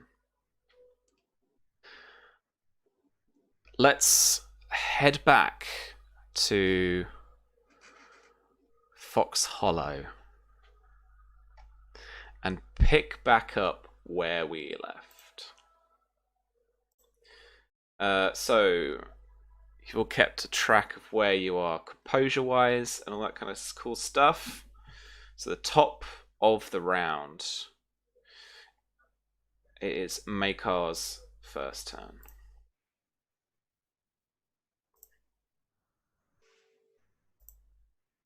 Do you have a someone to carry a message? Marzia signals to one of the hollowed hearts from by the door to come over. Yeah. Do you trust them? With my life, Your Grace. Well, that is what they will be carrying. Who is your scribe or... No, Maester. Lady Lana takes care of the correspondence. She is most skilled in the craft of messaging. She indicates the lady who is opposite the older Lady Crane, who's sat at the table, and she curtsies. I meant to say letter writing, not messaging. My brain screwed. Sorry. It's all right. Could you take down a message for me then? Of course, Your Grace. She curtsies and rushes to go get some parchment and a quill. He will warm himself by the fire until she returns. There. And she does so.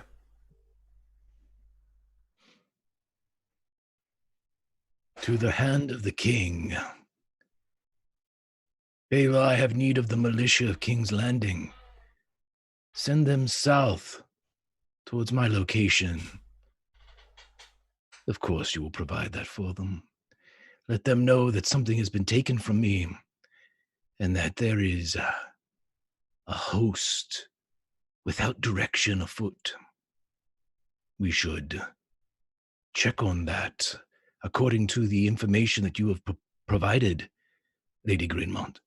We will act on your actionable items to see if we can't return your daughter and my ward to the safety of her home in Summerhall.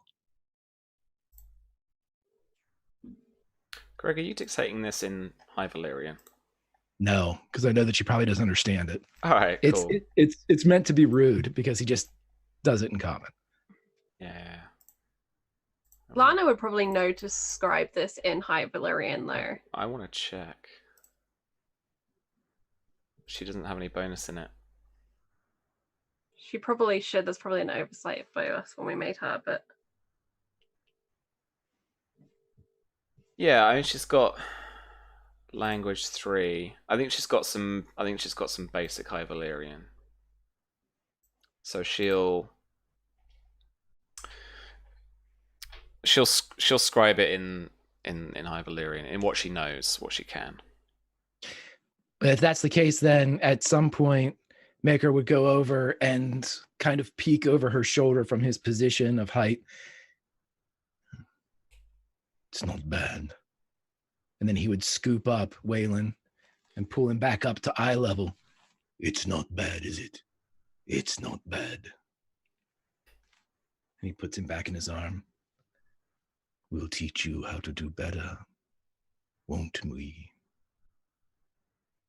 Yes, Your Grace.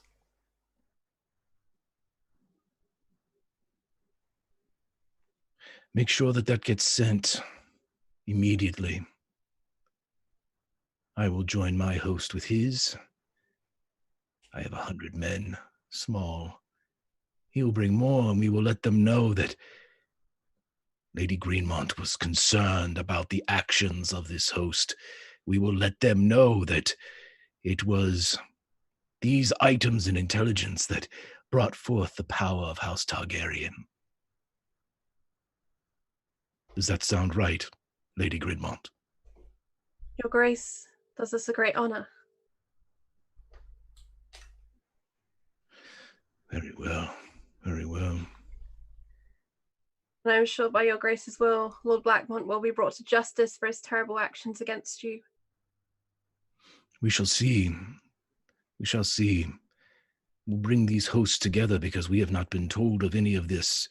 These are armies formed without the knowledge of the crown. Everyone that rides is suspect. That is the law. Correct? I must admit, I do not have the understanding you do, Your Grace, but I do believe you are correct. Although it is my belief Lord Leo Tyrell of Highgarden did know of this host and has clearly been remiss. How terrible that we cannot trust our good bannermen in these times. It is. It's concerning, is what it is. It seems as if they were not raised correctly. They were not raised to know the difference between the crown and those that bend the knee to it. It's a matter of parentage. And he looks down at Waylon. I shall do my best to correct future generations. We do find ourselves at a moment in history when future is being created. Oh, it's always being created. History and how it is written. That's where the power lies. I am Send sure that you have great scribes to write it for you. I prefer to make my own. Yes, Your Grace. I would like to manipulate here because he is going to go over and at this point grab the poker and pull it up next to his own face, but between he and the child. And I'm looking to try to incite. Okay. So, if you roll the insight test for me against Charlie, your passive will. 20. 20. Looking for a 20. Okay, where is the insight test? I see all my rolls, but I don't see the tests. Should be underneath persuasion. Yeah, so under the persuasion, you got specialty there, insight. Oh, that's why I couldn't find it, because this is under deception. This is a bluff. Oh, okay. So what you can do is either I'll let you roll bluff, or you could use the persuasion specialty dice from persuasion if you didn't have that. So... I was convinced he would do it, so I didn't Yeah, think he was Yeah, same bluffing. here. Like, He already passed as far as Don- I'm concerned. He's not doing it yet, I should say. This, Don's goading me to give you some bonus dice. So you've got one bluff bonus dice. I give you all right. I'll give you another 2. This is like proper manipulative. So max it out. So click on the bluff for me and add 2 to the bonus dice pop up that you get. So you're rolling 6 and keeping the best 3. So it's pretty gnarly. oh, that sucks. Did I do that right? Oh, it's terrible. You rolled 5 and kept the best. Roll another one, great. Just roll That's another cheat, d6. not bluff. Oh yeah, you clicked cheat. Oh, did I? Yeah. Just roll another. Oh. Just roll another d6. It's all good. 3. Still terrible. So it goes up by 1. Yeah, it's an 8. Plus your intrigue bonuses, right? Yeah. So you're at. Where are you at? Dislike, I think. I think I'm worded indifferent. You went to so I don't- indifference. Oh yes, so there's there's no. one that's right. So there's no modifier there. That's right. Okay. So that doesn't go through her intrigue defense. Charlie, what would you like to test based on the last exchange you had? I think she is. I think she's still convincing. Mhm. So influence, I think, is what she's doing. Cool. Roll me the test. Okay. So persuasion. It's just an influence action, right? Yes. Persuasion. No bonuses. 1 penalty dice because of fear. Plus 5. Mm-hmm. Plus 2 from. Oh no, that was under charm, right? That wasn't for. Or was that just flat persuasion for assist from Lana and Lady Crane? The passive assist. Well, now Lana's gone off to send Okay, the so letter. just be 1. Plus 1. So plus 6 to that. 16. 16. 1 degree of success. Okay, and that's based on my will, correct? So that's Convinces 5. the will. Yeah. Minus whatever it is. So minus because it's in common, and minus your DR. Correct? Gotcha. Yeah. All right. So that's not going to change. All right. Make a difference. Cool. All right. Over to you guys again. Top of the round, and it's up to you for role playing, what actions you want to do, and the techniques you want to use. Your Grace, are you cold from the road? Dragons do not get cold. Unlike dragons, babies do feel fire, Your Grace. Hmm. And she looks between the poker and her son.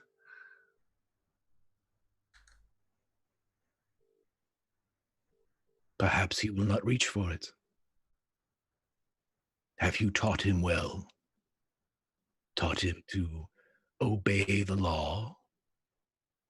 If you have, then he shouldn't reach. If you have been remiss,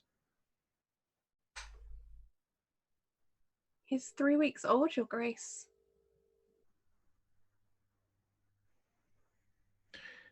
Lady Greenmont, you said that you have sent your own troops from this house to assist. In recovering my daughter, yes. I would like you to recall them immediately. I don't want them to be arrested with the others. Arrested, Your Grace. Yes, there are hosts riding without the privilege and the authority of the crown. You know what we call those types of armies, don't you? I shall have them record, Your Grace. In fact, put that message in front of my very own. Put your best rider with that message. I wish to have your prized and loyal soldiers return to you before who knows what calamity could strike. The field is a indifferent and sometimes confusing place. Lady Crane, please transcribe the letter for His Grace. Of course, my lady. Oh, no. Lady Greenmont, this is in your own words. And I would like you to make sure that the others that are perhaps carrying or controlling your own organization, who is helping to dictate an order in the field, they are aware of the recall of your forces.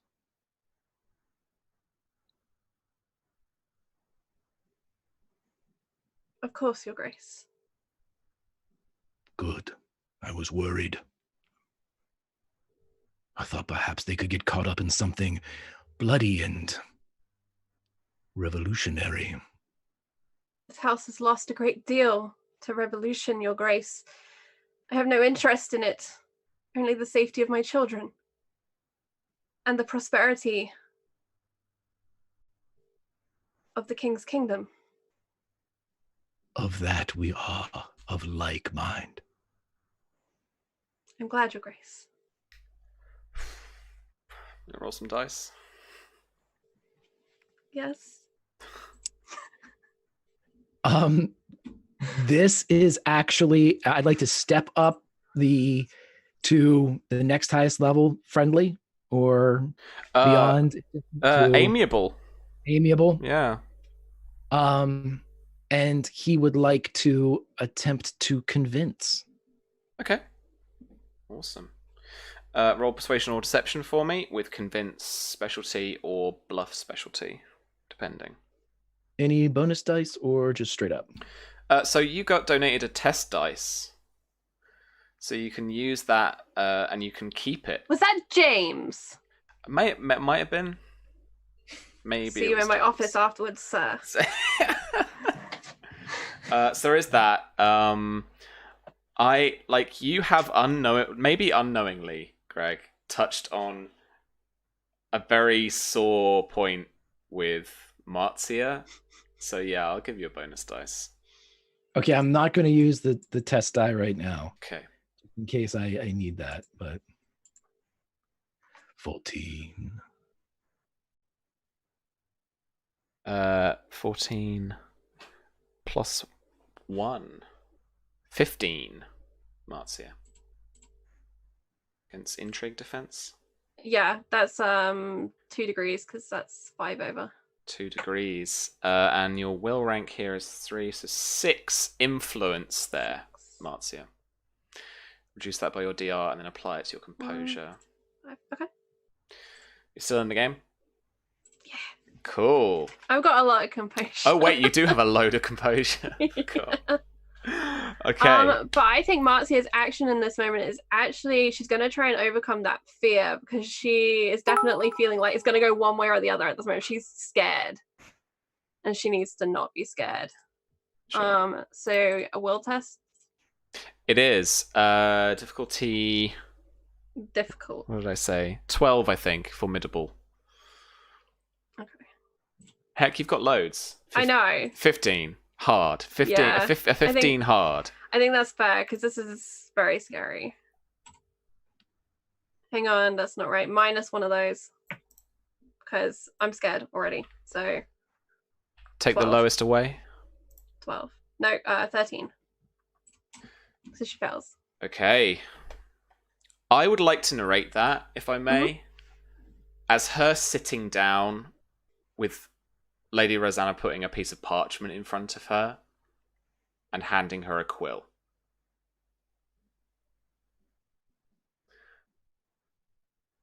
The rest, I'd leave up to you. And she stares down at the paper. And she goes to write and she wonders if she could pretend. But then she knows he's right there and dragons see everything. Because of course they do. And I think for a moment she has a haunting moment of that bird that was watching her and the feeling that dragons have always been watching. And her hands shake and she drops the quill and like ink kind of skips across the top of the paper. Careful. Your Grace must forgive me, but I do not have the skill to pen the letter. You Perhaps. cannot write. No, Your Grace. Perhaps you might pen the word, and I will sign it. For I have no reason to doubt you, Your Grace. Lady Rosanna says, we always had a maester, Your Grace, and we trusted them with everything, and so it was quite common for the younger ladies of the house particularly not to be taught to read or write. I had not known the misfortune would find me in such a position as I am in now, Your Grace. How unfortunate. The lack of education. No, Valerian. You cannot scrape words. And he looks down at Waylon. We shall remedy that, shan't we?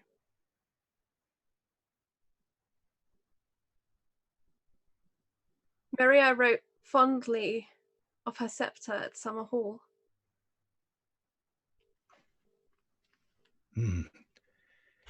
I wish to continue to create that history. I would see her safe and home, where she belongs. Have your lady pen the following words. And Marzia hands the quill to Rosanna. Mm-hmm.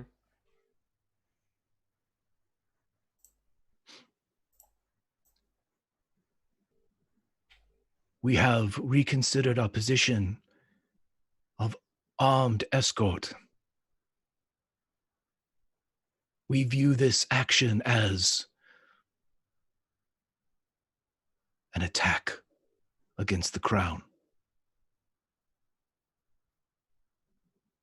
We swear our allegiance above all to House Targaryen and to the Iron Throne.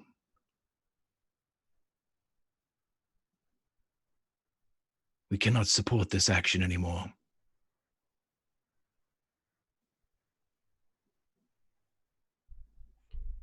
You may sign.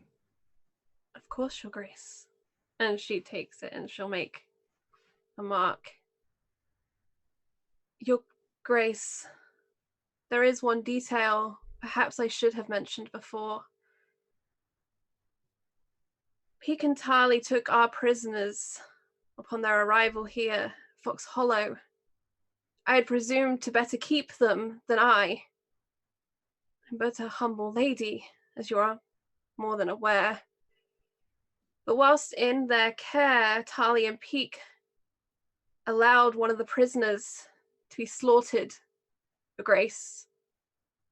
And I took all action to save this man's life, but he died without a tongue.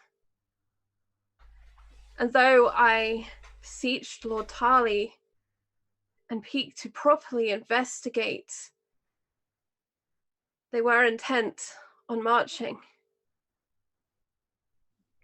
My own men sought justice, but I did not seek war on my lands. And so they left to Vulture's Roost. I do not believe these men meant treason with their actions, my lord. But there is something happening in these mountains. And I do believe it is a threat to our peace. Oh, I would agree. There is something happening.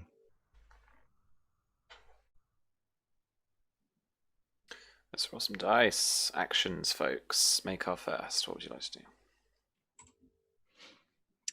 He's going to try incite one last time. And this time, I'm going to roll with persuasion. Cool. All right. And I will use that bonus die if I have it here, or that test die plus any bonus that I have. So Yeah, so you got gifted another bonus dice by James too. So you've got I'll use that one too. a full test die. Let's just move your persuasion up to upper rank now here. I'll just do that on your character sheet just here now. Oh, okay. Marzia has zero problem with Targaryens. Yeah, fair. She doesn't have the problem other people do. And then when it pops up, Greg, once you've clicked it, just add the extra bonus dice in there too. Charlie hates Targaryens. How many should I add? With you adding that to 4, I should add how many to the bonus? So you've already got one in insight, so just add one more. Okay. 21. Against intrigue defense. 21 plus 1, 22 against your intrigue defense, Marzia. Oh, yeah. I mean, yeah, but 3 degrees of success? 3 degrees of success. Insight comes off of cunning. So you're going to take 9 composure damage. And she is defeated. Okay. Exactly defeated. I think I just saw Jason say frustration. Frustration. I don't know why she would be frustrated. She's kind of getting what she wants so far, and what he said is fine with her. She doesn't care about Vulture's Roost. She cares about her children. Well, then maybe I can frustrate her with this next part. Oh, boy. Okay. I am glad for this journey. This is a way for me to be among the people and our houses can learn to coexist in a world that seems to ever be shifting.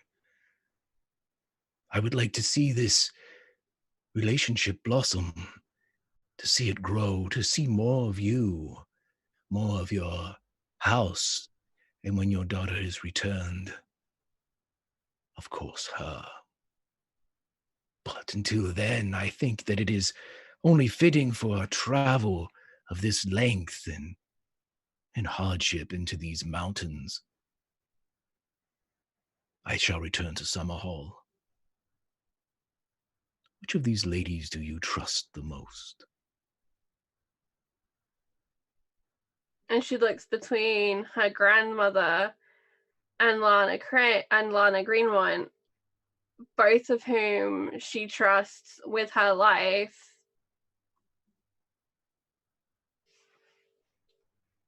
I cannot offer you my Lady Crane's service. She is a lady in her own right. But I trust both of them with my life, and Lana Greenmont is a true Greenmont. As you say this, Lana stares at you hard. What is it you would ask of them, Your Grace? Service to your house and mine. Someone must look after Waylon.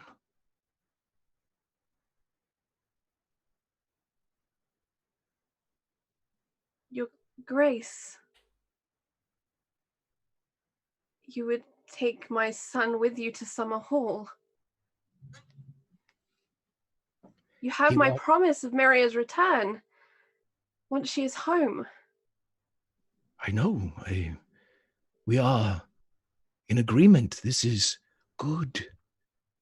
this is, and he starts crossing over to her where she's, I'm assuming, still seated at the table. Yeah. And he will guide her by the elbow to rise if she'll allow that. And he looks at her. This is a good thing. A very good thing. High Valyrian. The best that he can be with a sword. I will treat him as my own son. Your lady will be with him at all times. He will be a Greenmont. But he will bear the fire and blood of a Targaryen. And he reaches up with his free hand and pats Lady Greenmont's face. There.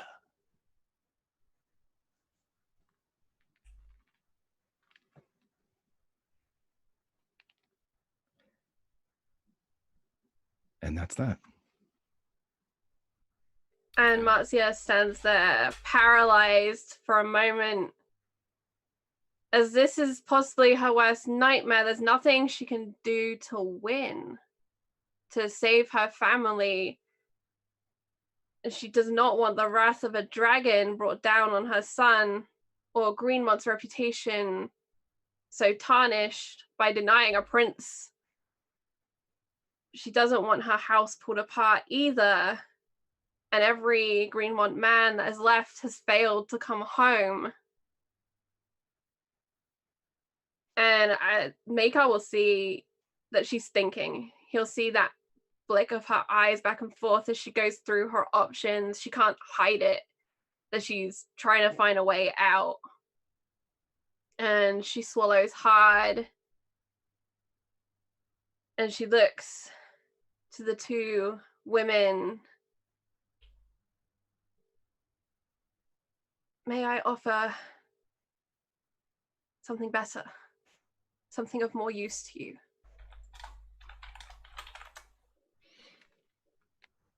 Then what?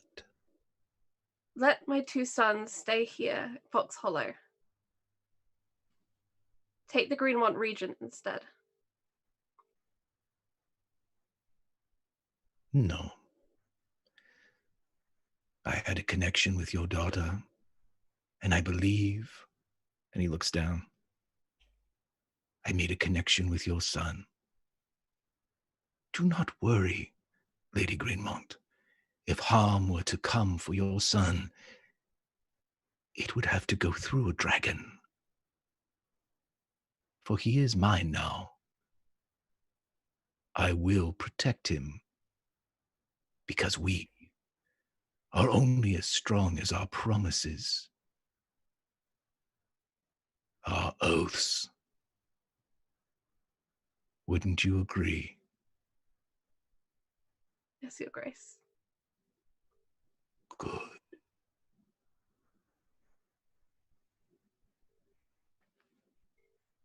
Won't you sit and enjoy the dinner? I leave within the hour. So soon? There is much to do.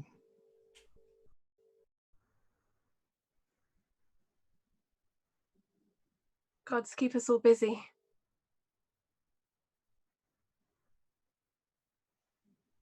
Thank you for your loyalty, your perseverance against the foreign attitudes here in the mountains. Your allegiance to House Targaryen will be noted, and word of it will spread across the land. That you are an example of what it means, of what it always means here in Westeros. Of course, Your Grace.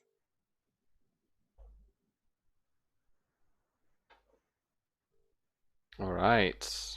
Oof.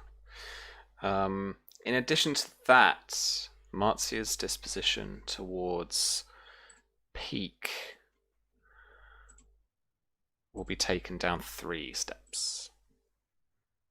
She hates him. She was indifferent before, and then she liked him even less after events, so I don't think it can go any lower. So yeah, malicious is literally like you'll try and kill him. Oh yeah, she just tried to throw him under the fucking bus with the Targaryen. She was willing to throw everyone under the bus in this conversation except for her family, which luckily for Lord Ironwood does include Lord Ironwood right now. Yeah. Talk amongst yourselves for a minute, because I have to go stress bio again. This is crazy. All right, I'll be right back. Wait, let's deconstruct that maybe a little bit. That was a thing. That's a big thing. Big props to Greg for that. That was incredible as well. Fuck yeah, dude. Killing it. Right. Absolutely killing it. And I took the insights as you really provoking her to do something, and that's why she's kept throwing people under the bus, keep finding more people to put in the way of the dragon of, look at what this guy did to you. Check out this shit bag. You put an awful lot of people under the bus. And if there was a Goodyear blimp, Maker's going to fly your tossing of those people under the bus along the side of the Goodyear blimp. So everyone knows. Marzia's kind of okay with it. Marzia didn't throw the oak carts. Lord Ironwood. Maria kind of. She only agreed that she was going to send Maria back to Summerhall. Which, I mean... that's fine. Like, Maria would be safe. We can fix that afterwards. Can we? Oh, yeah, totally. Well, this is the thing, though, is Makar is presenting himself as honorable and following the law, which means he can't do shit to you unless he does it lawfully. I'm sure he can find a way to do things lawfully to you. Well, he doesn't have to do it. His household can. Yeah. It's like when you punish a troop, you don't. Also, he's literally holding her basically newborn son with a poker and like, I don't want to provoke this guy. The second he went to that crib, I was like, he's going home with a baby. He's taking one of them. But hey, he didn't take the heir. Bryn's still here. That's true. He took the weird baby. And I didn't do that as a setup. I literally just imagined that was the way around they were. I have to stress P2. I'll be back in a sec. Good Lord. Here I was thinking I had the most stressful... The problem is like Charlie doesn't like the Targaryens, and Charlie has the meta plan with everyone else. Marzia doesn't. Marzia just doesn't want war and doesn't want more of her family dead. Yeah. Well, and what's so interesting is that I thought that I had somehow incurred, just as a quick after the fire, this sort of speculation here, I thought that I had incurred the most wrath by telling your mother about all of this, but damn, like I did not anticipate Targaryens having such a vested interest in this. Marzia didn't love Maria as much as she does, because otherwise that girl would be under the fucking bus so quick, because I know exactly where she is. You stood strong. But if Makar knew that Marzia knew, this would be really bad right now. He'll probably find out, and it will become really bad. But she's hoping he doesn't. Hats off to both of you for that, because Christ, that's a gamut of emotions that you ran, and I'm so glad to see y'all both on the right side of the playing field, because oh shit. Makar has taken both Wayland and Maria. Lana. Oh yeah, and Lana. I forgot that he'd have to say Lana. Yeah, I don't really care about that though. Fuck her. Yeah, fucking whatever. Like in meta, fuck her. But in character, Marzia's like, all right, I will just live here on my own. No one come to the house anymore. Oh. I think that genuinely would be Marzia's first thing when people leave, is just going to barricade that fucking door. That's it. No one else is coming in. We're done.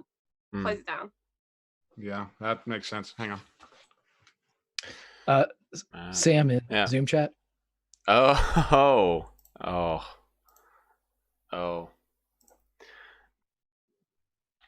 I don't think it's even occurred to Marzia that she won in that he currently is holding Wayland and not the heir. She's just thinking, that's my baby. Don't take that. Yeah.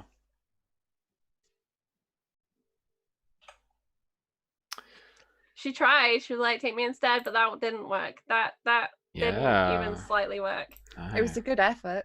Yeah.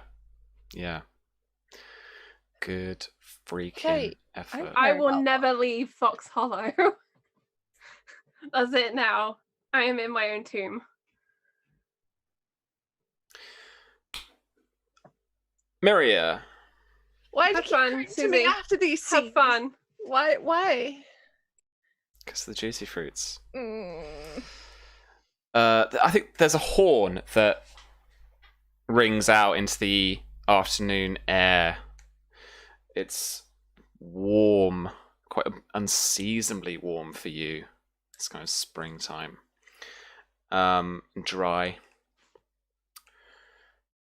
And a procession from the south gate is approaching the keep. Oh, fuck. Do you go and see, or do you wait for its arrival? Wait for its arrival. Cool. Riding through the southern gate into the yard is a small flank of mixed Ironwood and Martell Dornish knights. In the center of the flank sits a knight without a helm. Bears a resemblance to Lord Oliver, but is lighter in skin tone.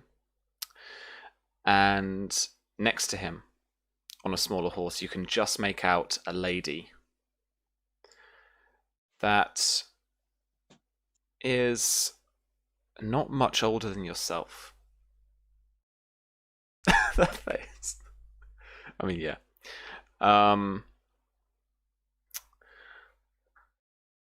He is all smiles as he enters the yard, and you. Lord and Lady Ironwood are here to greet them. There don't appear to be any Martell dignitaries. It seems these guards are protecting this couple that are in the middle. Whereabouts would you be, you think?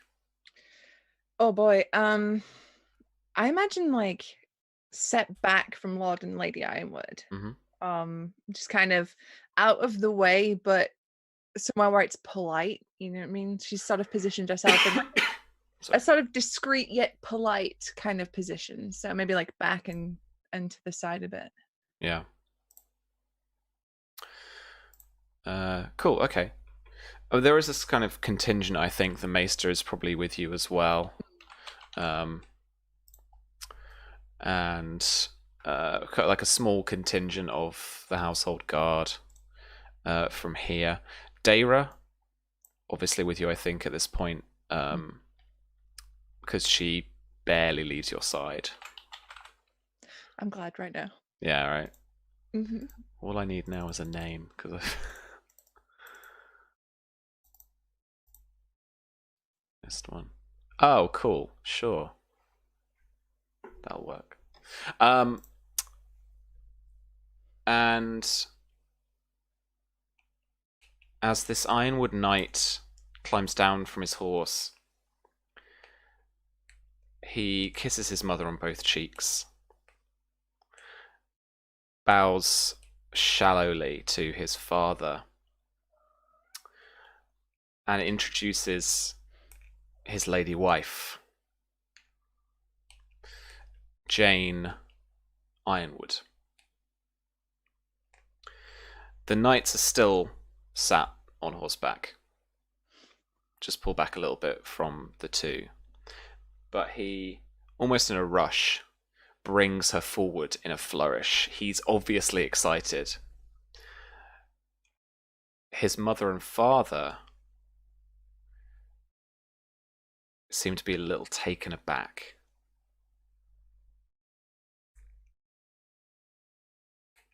And he regards the yard after they've met his wife and look around. And in that moment, his eyes fix on you and Daemon. And he asks his mother, "My lady, I do not recognize these people. Who is this?" He strides forward a couple of steps, but doesn't approach too closely towards you. Daemon instinctively puts one step forward and a shoulder in front of one of yours. I think Mary would, do what's polite and like curtsy and do a little bow. Keeps her mouth shut. Sure. Lady Ironwood is about to speak. Before she does, I will let you burn a destiny point to decide what she says.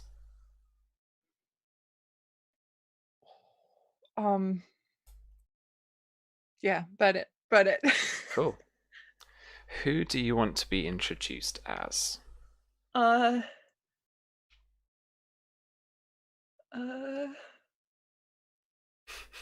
worry, you got some time. Don't worry.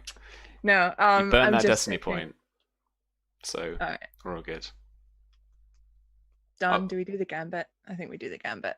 All right. She would like to be introduced as. Let me find a first name real quick. That'll do. Casella Sand. Okay.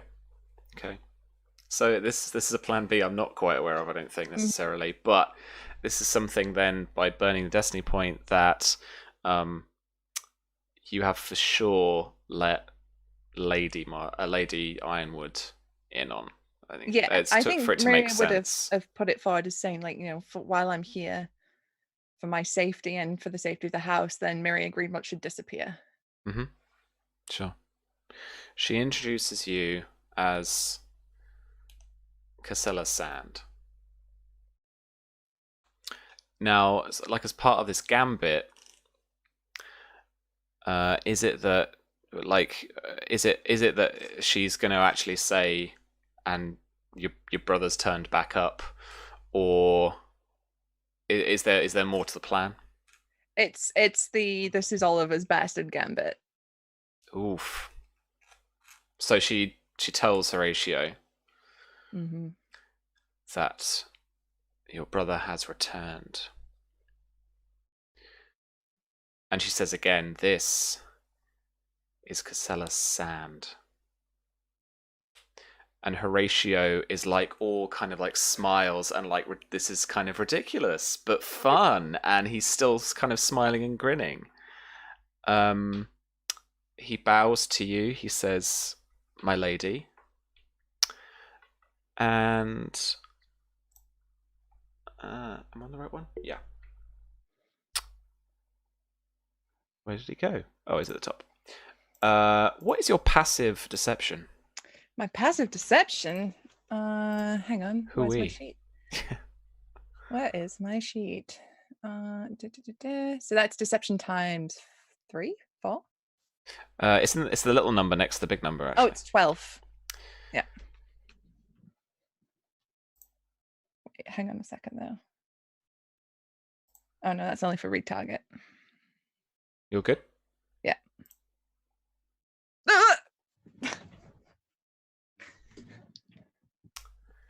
As he looks between you and his mother, he smiles. As I say, he bows in a shallow bow. And you detect a slight hint of mockingness about it. He introduces his lady wife, who you get a fairly good read on right now as someone who's fairly nervous. Like, probably matches your age. You know how, like, back when you were a kid, you could be like, "They're definitely in my year," like from like another school or something. You're just like, one, you're young, and two, you're my freaking age. But she has the salty Dornish look of the Martells. So, like darker olive skin, Dornish features.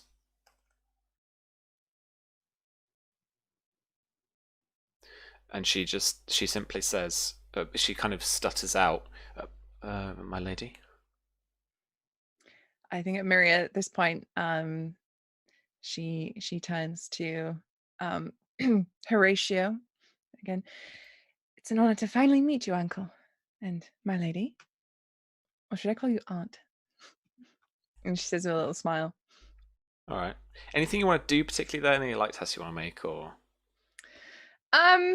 just kind of playing along? Just kind of playing along, but I think she's very, very keenly eyeing Horatio. She's heard all about him from Oliver, and she's trying to get a good read on him. Sure. Roll me awareness, empathy. Please. Okay, hang on, because I got a thing with awareness, didn't I? Don't know. Oh no, it's a notice checks. Never mind. Okay. Awareness, empathy. Bam, bam, bam. 14. I will allow you 2 questions about about Horatio in this scene. First question for Maria: does it look like he bought it? No. Shit. Okay. Second question. He's not hard to read actually. From having had to like deal with the bitching and the coterie of Summerhall. Mm-hmm. There's tells. He's obviously quite extroverted and a bit of a kind of performer, but like he doesn't hide things easily. When he reacts to things, you see it for a second. Like he's like, and then he kind of plays it again. You know, the kind of foolish knight, as it were. Mm-hmm.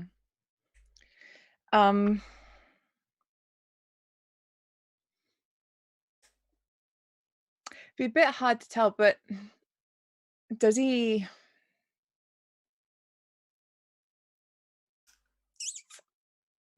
appear to be like, what's his read on the Oliver thing, Oliver being back?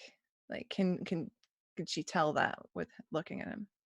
Yeah, just for a split second, it's like he's fucked off.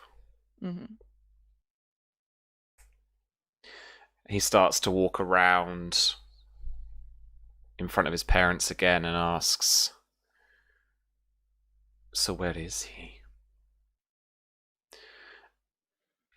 And as part of this gambit is, I mean, not that I would know, but lying is always good when you can pepper it with some truth. So is Lady Ironwood about to give Oliver up to his sortie into the Red Mountains? I think she would say that he is on a sortie, but not why. Maybe. Okay, sure. You know, he's attending to some business in the mountains, but it's not expected to be a long trip.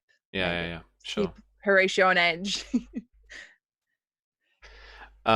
Okay. Then I think he would kind of act very interested, and as he takes, he lets out his arm for his new wife, who takes it, and as he walks past you, almost in a kind of promenade kind of fashion, leans over to you and says, "I'll be very interested to get to know you, my niece." Likewise, uncle. And he like strides off in towards the keep. Is there anything you want to do now that he has arrived? Scream! Apart from screaming into your pillow. Yeah, Mary just goes to her room and just screams into her pillow. There was a couple of things that she wanted to, I don't know, like schmooze in with Papa Ironwood, but she might just want to try and reinforce the I am your granddaughter into his like old frazzled mind right now, just so he doesn't fuck him up. Okay. And then especially now Horatio's here and it looks like he didn't get it, she would be like, Daira, like, he didn't fucking buy it, what do we do? She'd have like a panic talk with Daira. Okay. How would you approach Papa Ironwood? Would it be literally trying to deceive him, and being like, no, I'm your like that's in the kind of in the bad way of doing it, right? It's quite manipulative. So making him believe it, or are you just being like, look, remember the thing, remember the gambit? I don't know. Oh, it's terrible. And I don't know if it's something Mario would do, but it's something I thought to just like, because he's old and he's got dementia, like, Yeah. To just, I think she would like walk him around the gardens and just like refer to him as grandfather, and and just, oh, it's terrible. Manipulative and Game of Thronesy, Yeah. but she is like basically It's fearing for her life at survival this right point. now, yeah. Let's roll deception. Mm. Let me find Papa Ironwood. Old Otto.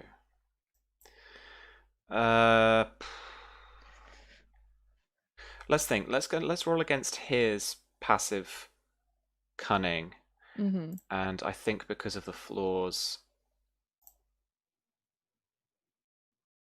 Yeah. Okay. This is going to be difficulty 8. Okay. I was donated. Was it a test die or a It was a cube die? test die. Test die. Okay, I'm gonna use that. Okay. That's a keep dice. Use it. Oh, is it keep die? Yeah. Yeah, 1D. Oh, sweet. Yeah. Okay. Test is keep. Sorry. Oh, sorry. Yeah. Just using the vernacular. So I'll just type this because the thing didn't work properly last time. Yeah, that's cool. 6 keep 4. 14. That's it. So you take him around the garden a few times, Mm-hmm. and he is. And she'll be like, remember I came here with your son, Oliver. I'm your granddaughter. Yeah. It's been so long and I've never met, just, oh, it's terrible. Oof. That's new from me, friend. It's an oof from me. Yeah. Yeah. Hokey cokey. Simon. Let's head back to Highgarden. Jason, you wanted to look at the records again. Yeah, no, but now Okay. I just want to crawl under a rock, if you don't mind. I think that's a good strategy at this point. All right. Maybe just wait it out for like 50 years and then come back. And... Just have a pint and wait for it to all blow over. Yeah. Yeah. We get that. We get that. Unfortunately, we can't do that. Unfortunately, some of us have to go and shout at the House of Parliament. But anyway, so let me give you some rumors. Okay. Let's talk Highgarden now that you're out of the tower.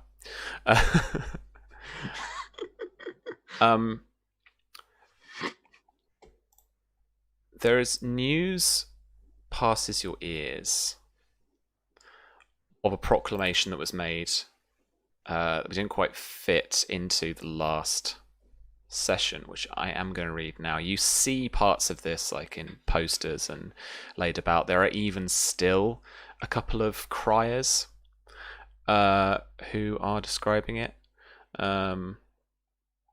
Wait, did I miss it from the session 2? Must have been then. Sorry, folks. You hear news of a tourney, at least. And there is some debate about whether court here in Highgarden is going to be suspended. Because Lord Leo Tyrell is known as a tourney knight, and he loves the stuff, so he may be going. If he does, a couple of things could happen. His lady wife, the beauty beyond the mountains, Lady Ksenia. Thanks, Susie, for Casella, because Ksenia is his wife. Could take the seat and kind of do the courtly stuff business for him. The more subtle gossip is that his mother, Lady Helena, could try and take over courtly business instead of his steward. Hang on a sec, because we've got the little handout, right? Wayne. Lord Tyrell and his court. Sir Gawain Oakhart. Sir Gawain Oakhart won't do it because if Leo's going, then Gawain's going. Yeah, they're chums, right? So he'd. Well, I saw them. Yeah, he'd squire for him. And then, so this is the proclamation that you hear. An invitation has been extended to you from His Grace King Daeron, second of his name, the Good, King of the Andals and the First Men, and Lord of the Seven Kingdoms. In King's Landing, 2 weeks hence, there is to be a name day tourney and feast in celebration of Prince Valar, son of Prince Baelor, Prince of Dragonstone, Hand of the King, and Protector of the Realm. This invitation is extended to lords, ladies, and all good men of martial prowess throughout the realm, so they might celebrate with the royal house and prove their martial prowess to His Grace and Prince Valar. In other news, it seems as if Lord Bulwer did not get leave from the other nobles in court to seek to legitimize his bastard son. That's simply what you hear in that regard. Whether you want to investigate that a little bit more or whether you want to head straight to the records to give it another crack is up to you. Bulwer. Yeah. The tourney is all whatever, sure. Elenia assured Bulwer that would be through. Yeah. So who blocked that? You'd have to find out. I would like to. Make me a streetwise test, but instead of knowledge, this is going to be status, because this is trying to get it from the right people, and it's courtly business, so it's almost like kind of going to the records a little bit, not the records down in the maesters, but it's kind of like, and then one penalty dice because flaw in status. Yeah. So this is going to be, let me just check the difficulty.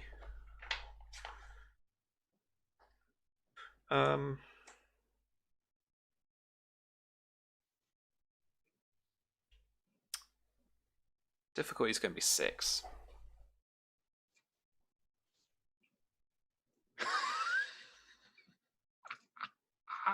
That's the 11. Yay! 11. All right, nice. I did it. Second highest roll I can get. For those of them that were here, give it that the court is quite unique in the Seven Kingdoms in that it's been and chivalry kind of grew up here way back in the day. So lords and landed knights are afforded votes in this court. So essentially, Tyrell can't just kind of proclaim stuff, although he can pretty much try and just kind of say, we're going to do a thing, and people do a thing, but it's a bit like barons back in the day in the UK. Like you can kind of outvote stuff. Yeah. And it's very first past the post. Like if people are not there or they abstain, it doesn't matter. It's just a simple majority. And even though a few of them aren't here, yeah, it was really the Reacher Lords that voted this down. It's the old black dragons coming up to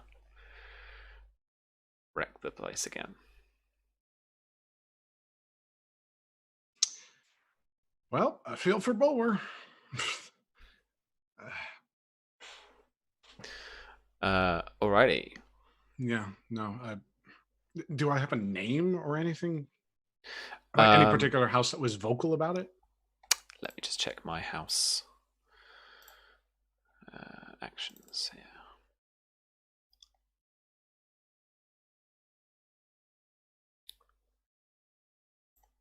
Oh, God. Sorry, one sec.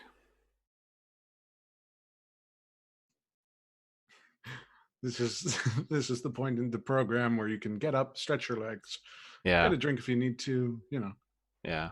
We're at intermission at this point. We are. It was whenever it comes to these fucking rumors. I'm so sorry. That's all right, man. It's all right. It's Every gameplay. week. All right, yeah. It's gameplay. It was more like it's kind of like lesser houses landed knights kind of thing. So it was just that diffused, like, oh, we don't like this, grumble, grumble, grumble. That was like, okay, fine, doesn't happen. It could be, yeah. Sorry. There are a couple of house names that ring out to you in terms of particularly Blackfyre loyalists who just flag you from, like, you'd flag from that vote. One of them was House Hunt underneath House Tarly. Okay. And the other was House Costain under House Hightower.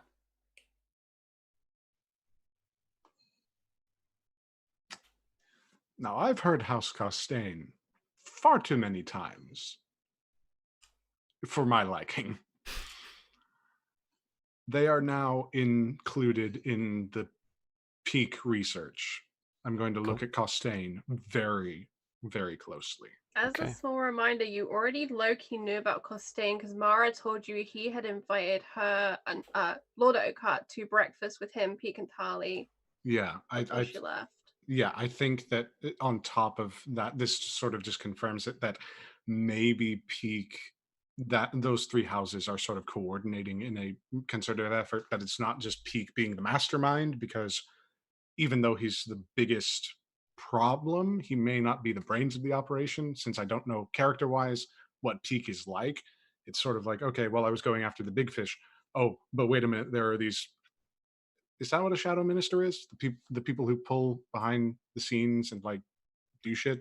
No, shadow ministers are like the opposition. Like a puppet master is what you puppet mean. master, yeah. So Costain most definitely will now be on my shit list. And you know what? Throw Tarly on there as well, because House Hunt and Tarly, like, I'm burning every fucking bridge that I can. Cool. This session. Nice. All right. Can I take you to the records? You may, indeed. Can I do that? Perfect. You can, of course.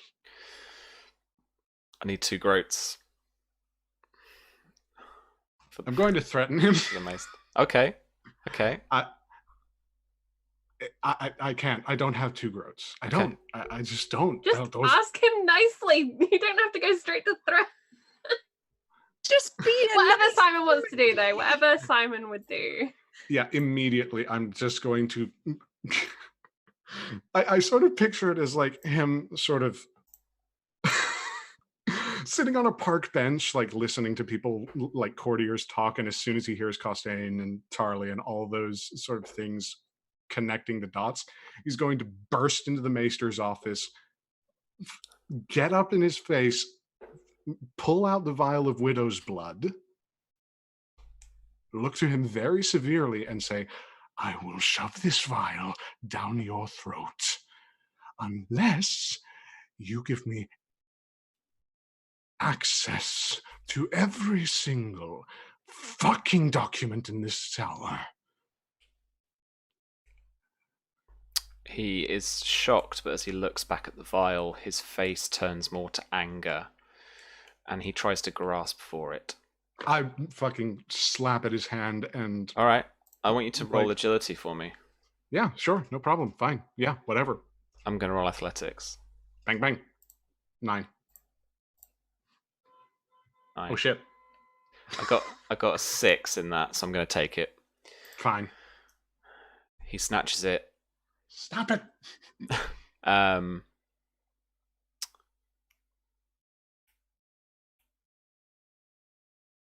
He says,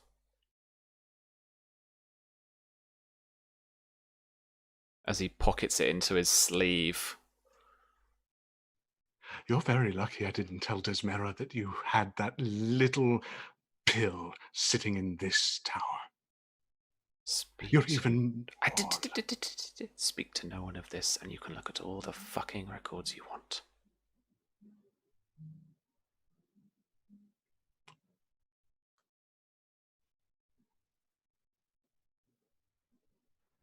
That vial stays in your sleeve. You don't even have to see my face within this tower.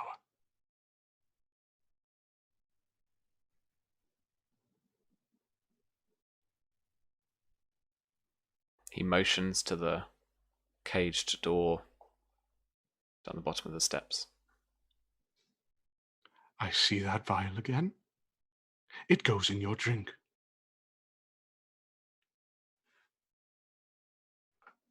He smiles a fake smile.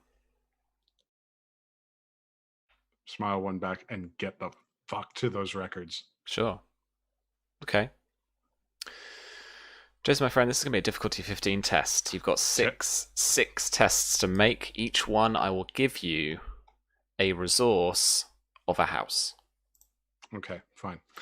6 research? Yes. That's straight up knowledge. Okay. So, make one test. Bonus, and no bonus dice, no Nope. multi-dice. So, 15. Was it 15? Did I say that? Yes. Yeah, you did. Cool. That wasn't great. Okay. Next test. Fucking finally. Nice. Which house would you like to know about? Costain. Okay. Oh man, here's the one I deleted. Shit. Whoops. Yeah. Oh no, wait, no, I meant peak. Sorry. I can do peak easily enough. Yeah. Peak's defense now, rather than being amazing, is like he's got a castle. Yeah, of course.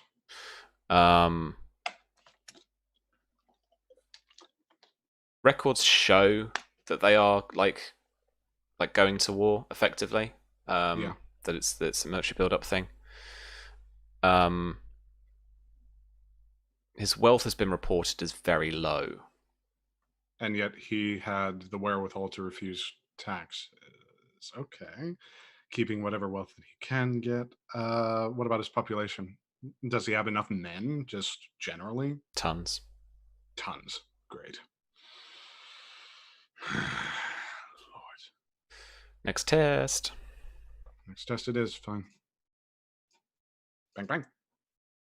22. Cool. Next house. Tarly. Tarly. Not much lands, a moderate amount of wealth. Power is reported as being very high. Military. Yeah. Influence. Influence is not great. It's pretty low on the ladder. Middling. Okay. No. He's at the bottom.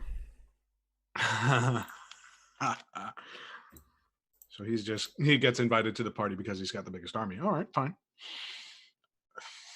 Wealth. Again, reported as very low. So both of them very low, and yet they have a war party going around. I need some information on Monsieur Costain. Okay. 15. Okay. Another basic success there reveals that, as a rebel, and his high tower liege lord was on the fence, but primarily loyalist. He didn't do very well out of it.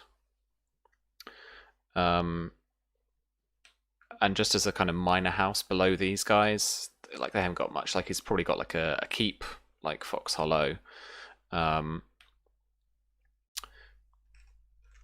Influence is pretty good though. Wealth again is reported as low. So nobody has money, and yet they're staging a war. Means they're leeching off of somebody, most likely.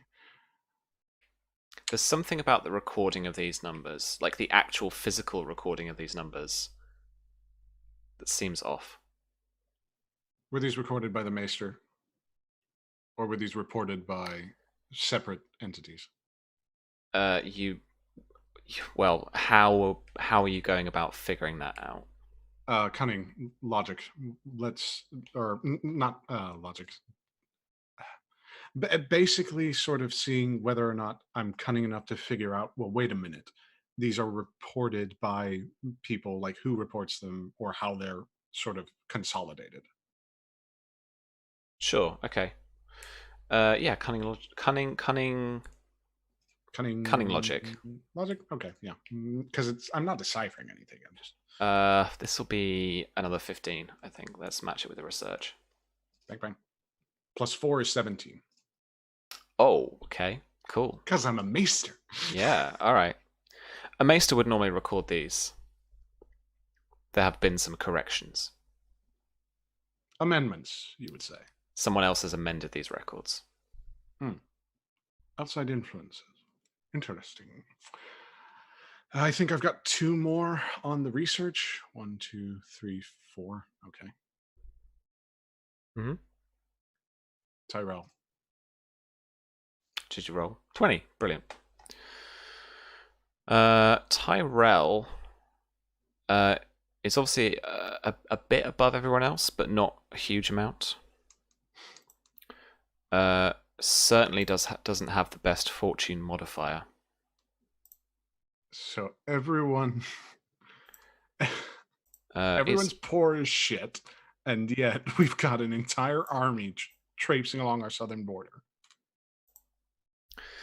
Yeah, so obviously he's got this like superior castle. Obviously. His holdings are tremendous. In theory, direct holdings, not so much. His power is based in landed knights and minor houses. So while his influence is everyone around the Reach, his actual military forces, he doesn't have many personal ones. He calls on landed knights and they provide the forces for him. It was kind of like a decentralized way. Relative to, obviously being liege lords, I would assume the Tyrells to be the top, but relative to each of them, where is everybody looking if we were to put them on a podium, basically? The people we've mentioned so far? Yeah, so Tyrell's got the gold. I'm assuming Peak has got silver. And then tied for last are Tarly and Costain. Well, so Peak is a major house of the Reach. Yeah. Well, let's look at influence because there's the a certain status. Okay, so historically speaking, academically speaking, for yourself, you could like Tyrell's a house paramount. So you'd maybe call that as like a status 6 in terms of ability score. Sure. House Hightower and House Redwine are currently the only 2 really major houses, historically speaking, in the way that they are doing. Sure. Everyone else, except Tarly, is on a kind of minor house even keel. Tarly just hasn't got much influence at all. All right. But in terms of actual feudal hierarchy, Tarly has a strong history and is a major house. Peak has a long history and a major house. Costain is like a minor house. He's a rung below them. It goes Tyrell, Hightower, and then Hightower has liege lands off to Costain. Right. And yet his name keeps coming. And yet his influence is good. And his is among the records that have been amended. So it's Peak, Costain, and Tarly records that have been amended charitably. I'll make note of that.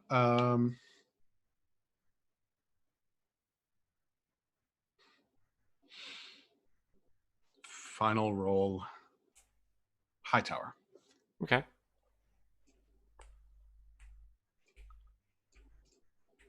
And all the while, as this has been probably the period of hours, right? Yeah. Literally, he's burning away the candle at both ends.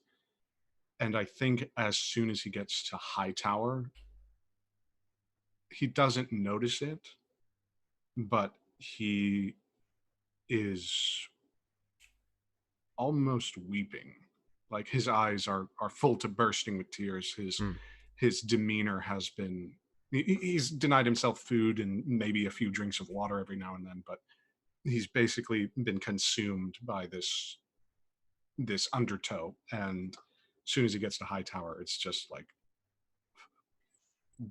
what can I see? So yeah, what's up? What's up, Hightower? So I mean, Hightower have the biggest lands and population, pretty much. Most people. Yeah. Wealth is good too.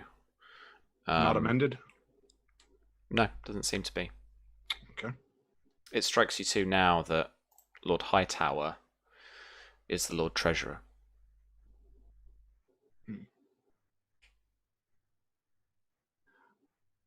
I'll gather up the amended documents, bind them,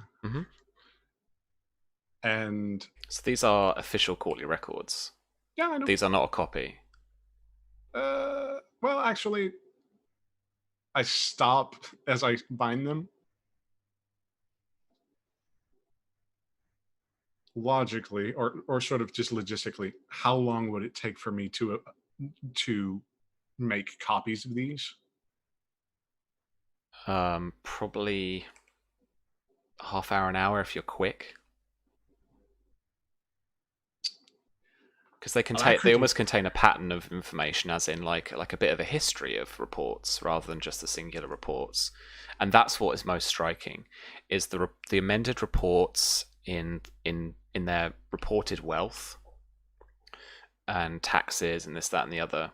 These are ideal regularities. Their basic accountancy are absolute irregularities. Like it just drops off. Okay. After the rebellion, obviously. Obviously. If someone who is untrained looks at this and goes, "Oh, well, obviously they lost a load of money in the rebellion," but there's something to it. There's something to it, certainly. Something fishy goes here. Yeah. I must speak to the Lord Hightower, and perhaps most likely the one who's going to be running the show. All right. So immediately I'm going to scamper to not delay. I'm not going to waste an hour copying this shit. I basically staple it to my person. Or actually, yeah, no, he's going to like rip off a bit of the rotted cloth of his garment and tie the shit around him, like to his chest, and immediately make for who was the one speaking to Randall? Helena, right? Yeah. Immediately make for her. Okay. As you head up back to the Maester's kind of first floor office, he is seemingly standing there waiting for you. And he says, "Did you find what you wanted?" Yes, absolutely. Thank you so much. And just pat him on the shoulder and just run. Okay.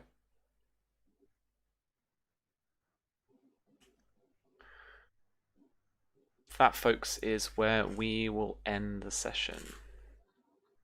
As no, it's not. Yeah, it is. As Simon traipses out to a spring rain shower. Sam, could I add one thing just to clarify the departure of? Okay. Yeah. Well, why don't we say farewell to Prince Makar? Well, when Makar would take his saddle, and I'm assuming he would look down at Lady Greenmont, who was there, he would simply say, "Do not worry, lady. I will take care of Bryn."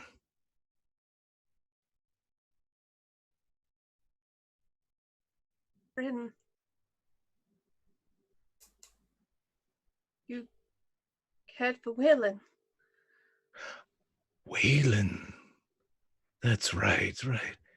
It's confusing. The two of them, Bryn and Waylon. I'm sure that your lady, Lana, will keep me straight. Good day. And that would be it. Oof. All right. And with that, the Targaryen host, a small host, but a host nonetheless, leaves Box Hollow.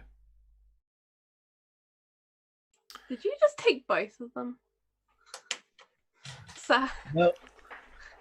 He's just leaving open the possibility of calling the one he did take whatever he likes. Okay. Well, Makar Jr. thank you, friends. That was phenomenal. A massive thank you to Greg for coming on and being such a good sport. We've had to change Roll20 names and pictures and Zoom chat names, all sorts of stuff. But that was absolutely freaking incredible, man. Thank you so much. Had a blast, buddy. Awesome. Let's go around and decompress a little bit. Charlie, how's it going? I don't even know what to call you anymore, Sam. I just no. That was Song of Ice and Fire RPG. Oh, That's boy. what that was. I am super excited to see where the story goes and how it progresses and moves from here. I have a feeling Marzia is going to have a conversation with some old gods, and I have a Lana feeling. better look after that baby. Yeah, right. I have a feeling that Greg's going to be messaging me, like just randomly, like from days from now. Just like, oh yeah, we should do this. When we were sat in Zoom chat, I said that I had a suspicion, and I had a suspicion it was going to be Greg because I knew how bad Greg wanted to join in this game, but I didn't know. I genuinely did not know who it was going to be, and I was like, it's Greg. And then I kind of knew that Marzia was probably going to interact with a special guest. And then there was a sinking feeling as I ran through all of the possible people Greg could be. One, my tinfoil, because we like tinfoil on this channel, was that there was gonna be a ghost, because I love ghost stories, and I was like, that would be really fucking messed up. But honestly, like, the reveal was magic. I low-key hate surprises, but this was amazing today, and that was a tough scene, and Greg kills it as ever. Makar for king, friends. Bow down before the dragon. I mean, yeah, they will, no, that was yeah. that was super cool. Cool. Thank you so much for being a good sport. That was awesome. Susie. So we thought Horatio was going to come back. Yeah. And he came back. And I'm not feeling like responsible for anything or anything. I don't feel terrible about things that have transpired in this episode. Oh boy. Not at all. But I want to get to know this bride of Horatio. She's my age. Seems nice, maybe. Yeah, man. She might be an angle to work. She might be an angle. Oh, I'm in so much trouble. Oliver, come back quickly, please. You are, what's his face, at the back of the bus. I'm in danger. Yeah. Ralph, yeah. Oh no, I'm so screwed. I need Daira to teach me how to stab people. But yeah, I'm very excited to see where all of these avenues go. Greg, you absolutely killed it as Makar. You made me like him. Yeah. I hate him, but I was like, oh, so good, and can't wait to see how everything in Highgarden explodes in Simon's face yet again. Because oh boy, I'll burn that bridge when I get to it. Don't half sum up Simon. Yeah. But Jason, he's got something. Finally. He's got something. Oh man. As soon as he figured out that Tamra was lying to him, that's not good for somebody who's having some paranoid tendencies already. Man, I don't know how that's gonna work. I don't even know if it is gonna work, but yeah. This was fantastic. Like I know that I unfortunately had to sort of get some things settled around the house, but as soon as I came back, like locked in on Greg and Charlie, it's like, oh no, this is bad. But I cannot stress enough how wonderful this game is. And I mean, we still got 20 minutes going on, Sam. I mean, I got nothing for you. I got nothing for you. Are you sure? Not We yet. got 20 minutes. Got nothing for we you. can improv. This is collaborative storytelling. I don't like it. But no, it's always a blast. And Jesus, just roll out the red carpet for Greg. Honestly, get it done with. Makar, it's very good to see you. So sorry we couldn't meet. Oh man, thanks again, Greg. Did you enjoy it? I had a blast. I'm sitting here listening to rumors that have nothing to do with me, that I can't affect a change in any of them. Troop movements, populations. No, he doesn't have any money. That's why I'm making notes. I'm not in this game. You are now, son. I know, but I'm sitting here. Oh shit. I figured this out. I have nothing in this. I had such a blast. These people are absolutely incredible because it's immersive. The system is it's crunchy, but to a fantastic point in that you're able to really mimic a lot of the things that happen in the books. You know, you want to be able to have that forced revelatory moment and things like that. The intrigue system's awesome. I mean, that's my favorite combat that I've been in for a long time. Nice. I loved it very, very much. But no, I had a blast. I'm so into every storyline. I mean, I said in chat and Zoom, there is a necessity you have to have after the fire. There's so much. And Sam, that's a testament to the story that you're weaving with all these wonderful people, is that you can put together a story that's got such depth and breadth and literally spans a world. It's amazing, man. I had an absolute, this is the most fun I've had in a long time. I had a goddamn blast. It was a goddamn delight. So yeah. But you can get it right. You're right. Like, we need after the fire to just decompress. Like, I feel like a lot of times, like, different channels, like, you come off any kind of roleplay game and it's like, yeah, we're doing this and let's show some stuff and it's all been amazing. And we're just like sat here like. I think in part the other part of this is everyone who plays. There's two parts to this. Everyone who plays is a DM. So everyone here has been part of creating a world. And Sam, you've done a great job of letting people create things and build things together. And I think when you DM and you have experiences doing that, you get used to building story with people and collaborating and building story. So I think we have that going for us. Yeah. But also we're all really good friends and it does feel like a home game. And I think that's where the extra investment comes in, is even if you're only in for one session, you know, you're part of something with your friends. And that extends to chat, who are a really important part of this game as well. And thank you to them for the contributions, whether that's in commentary or with the extra dice and things. Yeah, it's super cool. And come and see us in the Discord. We've got a couple of channels for this, like Juicy Fruits, and we got After the Fire is like the main kind of chat channel. Juicy Fruits is usually riddled with redacted like spoiler bits, and Matt does some amazing like live tweeted viewing notes as well. So head on over and if you're not already part of it, come and tinfoil with us. Yeah, there's some serious tinfoil going on where we just come up with crazy theories, and some of them I write down just either for the sake of like them not being real, or we go, oh no, demon baby, huh? Not a demon baby. Well, I am very sad though. You took my favorite baby. Wow. Or did I'm he? not. Wow. Oh, did he? Did. He took my favorite baby. I'm gonna have to clarify this with Greg. No, to clarify, he took Waylon. Okay. What he's saying is that if he wants to call it Bryn, he can. He wants to claim it's the first heir.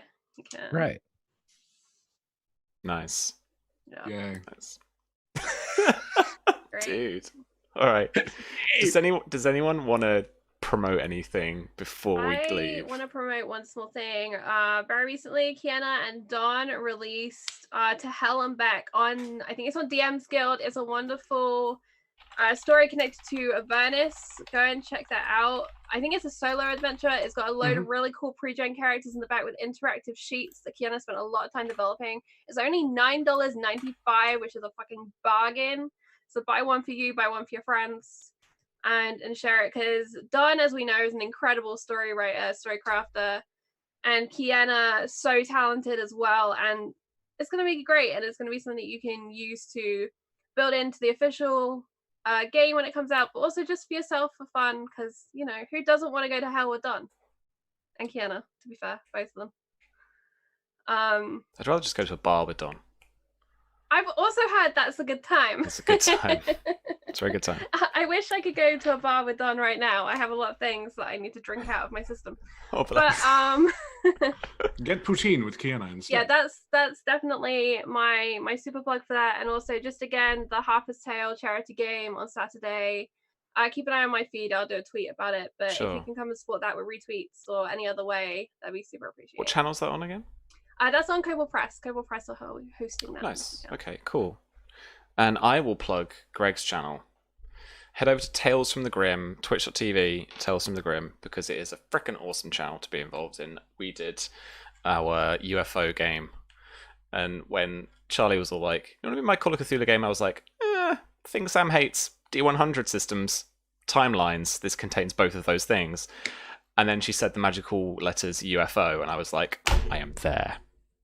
So it was freaking awesome, and you guys were incredible to play with. So just whatever Greg's doing, just go follow it, 'cause it's brilliant. They just started a brand new campaign called Realms Remembered, which is Baz Luhrmann meets D&D. I'm sure Greg could probably give us the elevator pitch. Yeah, that's exactly it. It's Baz Luhrmann meets D&D. I have my friends. I have brilliantly talented friends and my brother who are musicians in real life that are making cover songs of Prince and Culture Club and all these things. And so when the PCs are walking down the street, they might be walking down the street to Raspberry Beret. Who knows? But just working it all in, and I don't know. It should be fun. I'm enjoying it so far. Thank you very much. Night and time is that, Greg? That is Monday night. It is 6 p.m. Eastern Standard Time. What else have you got on, Greg? What? Well, let me think. I have Star Trek on Sunday night. It's made by a little company called Modivius. Don't know who they are. Sorry. I know. I've tried to. I know. But Sunday nights, 7 p.m. Eastern Time, we have Continuing Mission, our Star Trek show. Monday nights is Realms Remembered, followed by 9 p.m. Eastern Standard Time is Urban Shadows. And then some incredible douchebag runs a show on Wednesday nights at 8 p.m. called May Black Roses Bloom. But I've expunged his name from my memory. You have a lot of love for that show. Absolutely. So thank you guys very much. I had a blast. I brought out my best wig. So. And it's a fine wig, sir. It's beautiful. As someone who has a few, it's a fine wig. Nice. Well, let's let these lovely people get out of these really hot wigs, and head off into the sunset with a baby. A fiery sunset. Fiery sunset with a baby. With a baby. I hope you have something to feed him. That was like Marzia's fear in the back of my mind. That really practical. What's he gonna eat? You're gonna need a wet nurse or something. Food! Shit, I forgot that. You're gonna need a wet nurse or something, man. It's gonna be weird. Right. We'll see you all later, folks. I don't have a crazy slogan tagline, but join us next week for more Juicy Fruits. And join us for After the Fire when we can figure it out on Susie's channel. Till then, see you later. Bye.